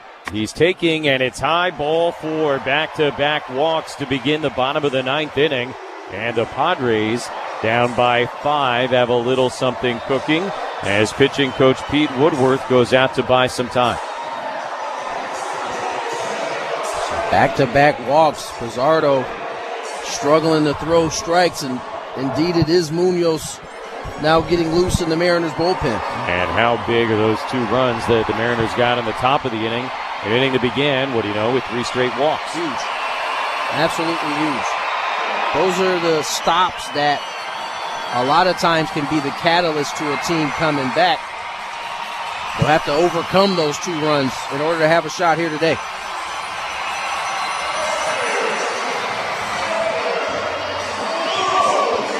If Bizzardo does not stabilize things, this is going to become a save situation in a hurry, which will end his day in a hurry. Xander Bogaerts into the box. 2 on and nobody out. First pitch. And Bogaerts takes inside, ball 1.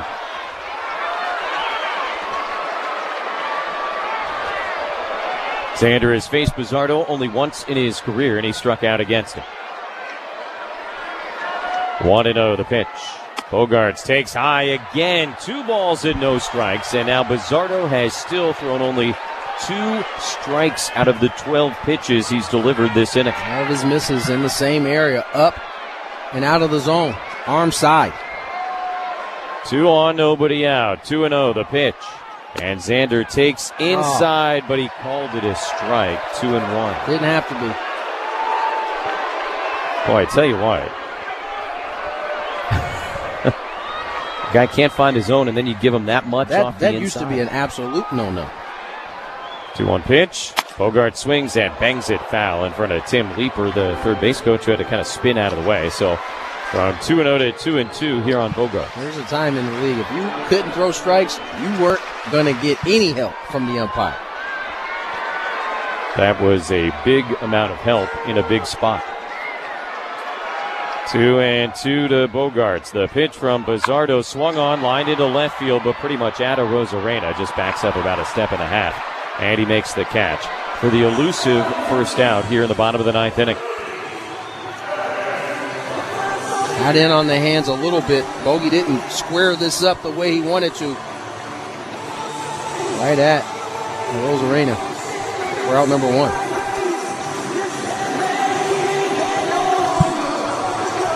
Now Gavin Cheats will get in. 0 for 3 on the day. He struck out his first time up. He has also flown to center twice.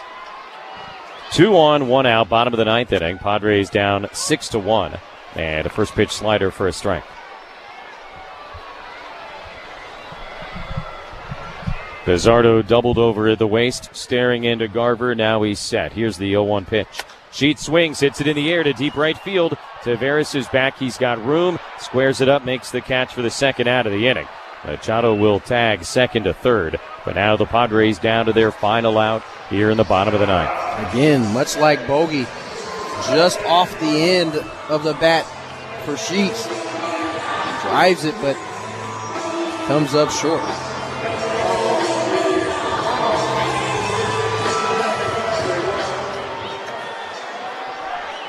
So for the Padres, it'll be left up to Jake Cronenworth. 1 out of 3 with a single all the way back in the second inning. Padres 0 for 4 with runners in scoring position today. First pitch coming. Jake takes a fastball, strike nothing and 1. Merrill will take second base without a throw.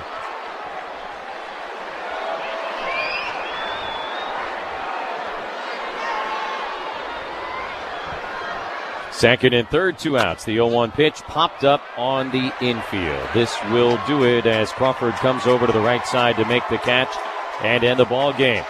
The Seattle Mariners have come to town and swept the first leg of the Vetter Cup. Today they do so 6-1 as Brian Wu went 7 strong innings. And the Padres unable to collect a hit with a runner in scoring position in any of the 3 games. Take a break, come back, give you some final thoughts and the totals on the Padres Radio Network. Hey players, things are about to get real here in San Diego. Introducing the all-new Jamul Casino Resort. With a 200-room hotel tower, exciting new eats and drinks, plenty of new places to play, and a luxe spa and salon. Hello, rooftop pool and deck. It's where players can play their hearts out and enjoy all the perks that come with it.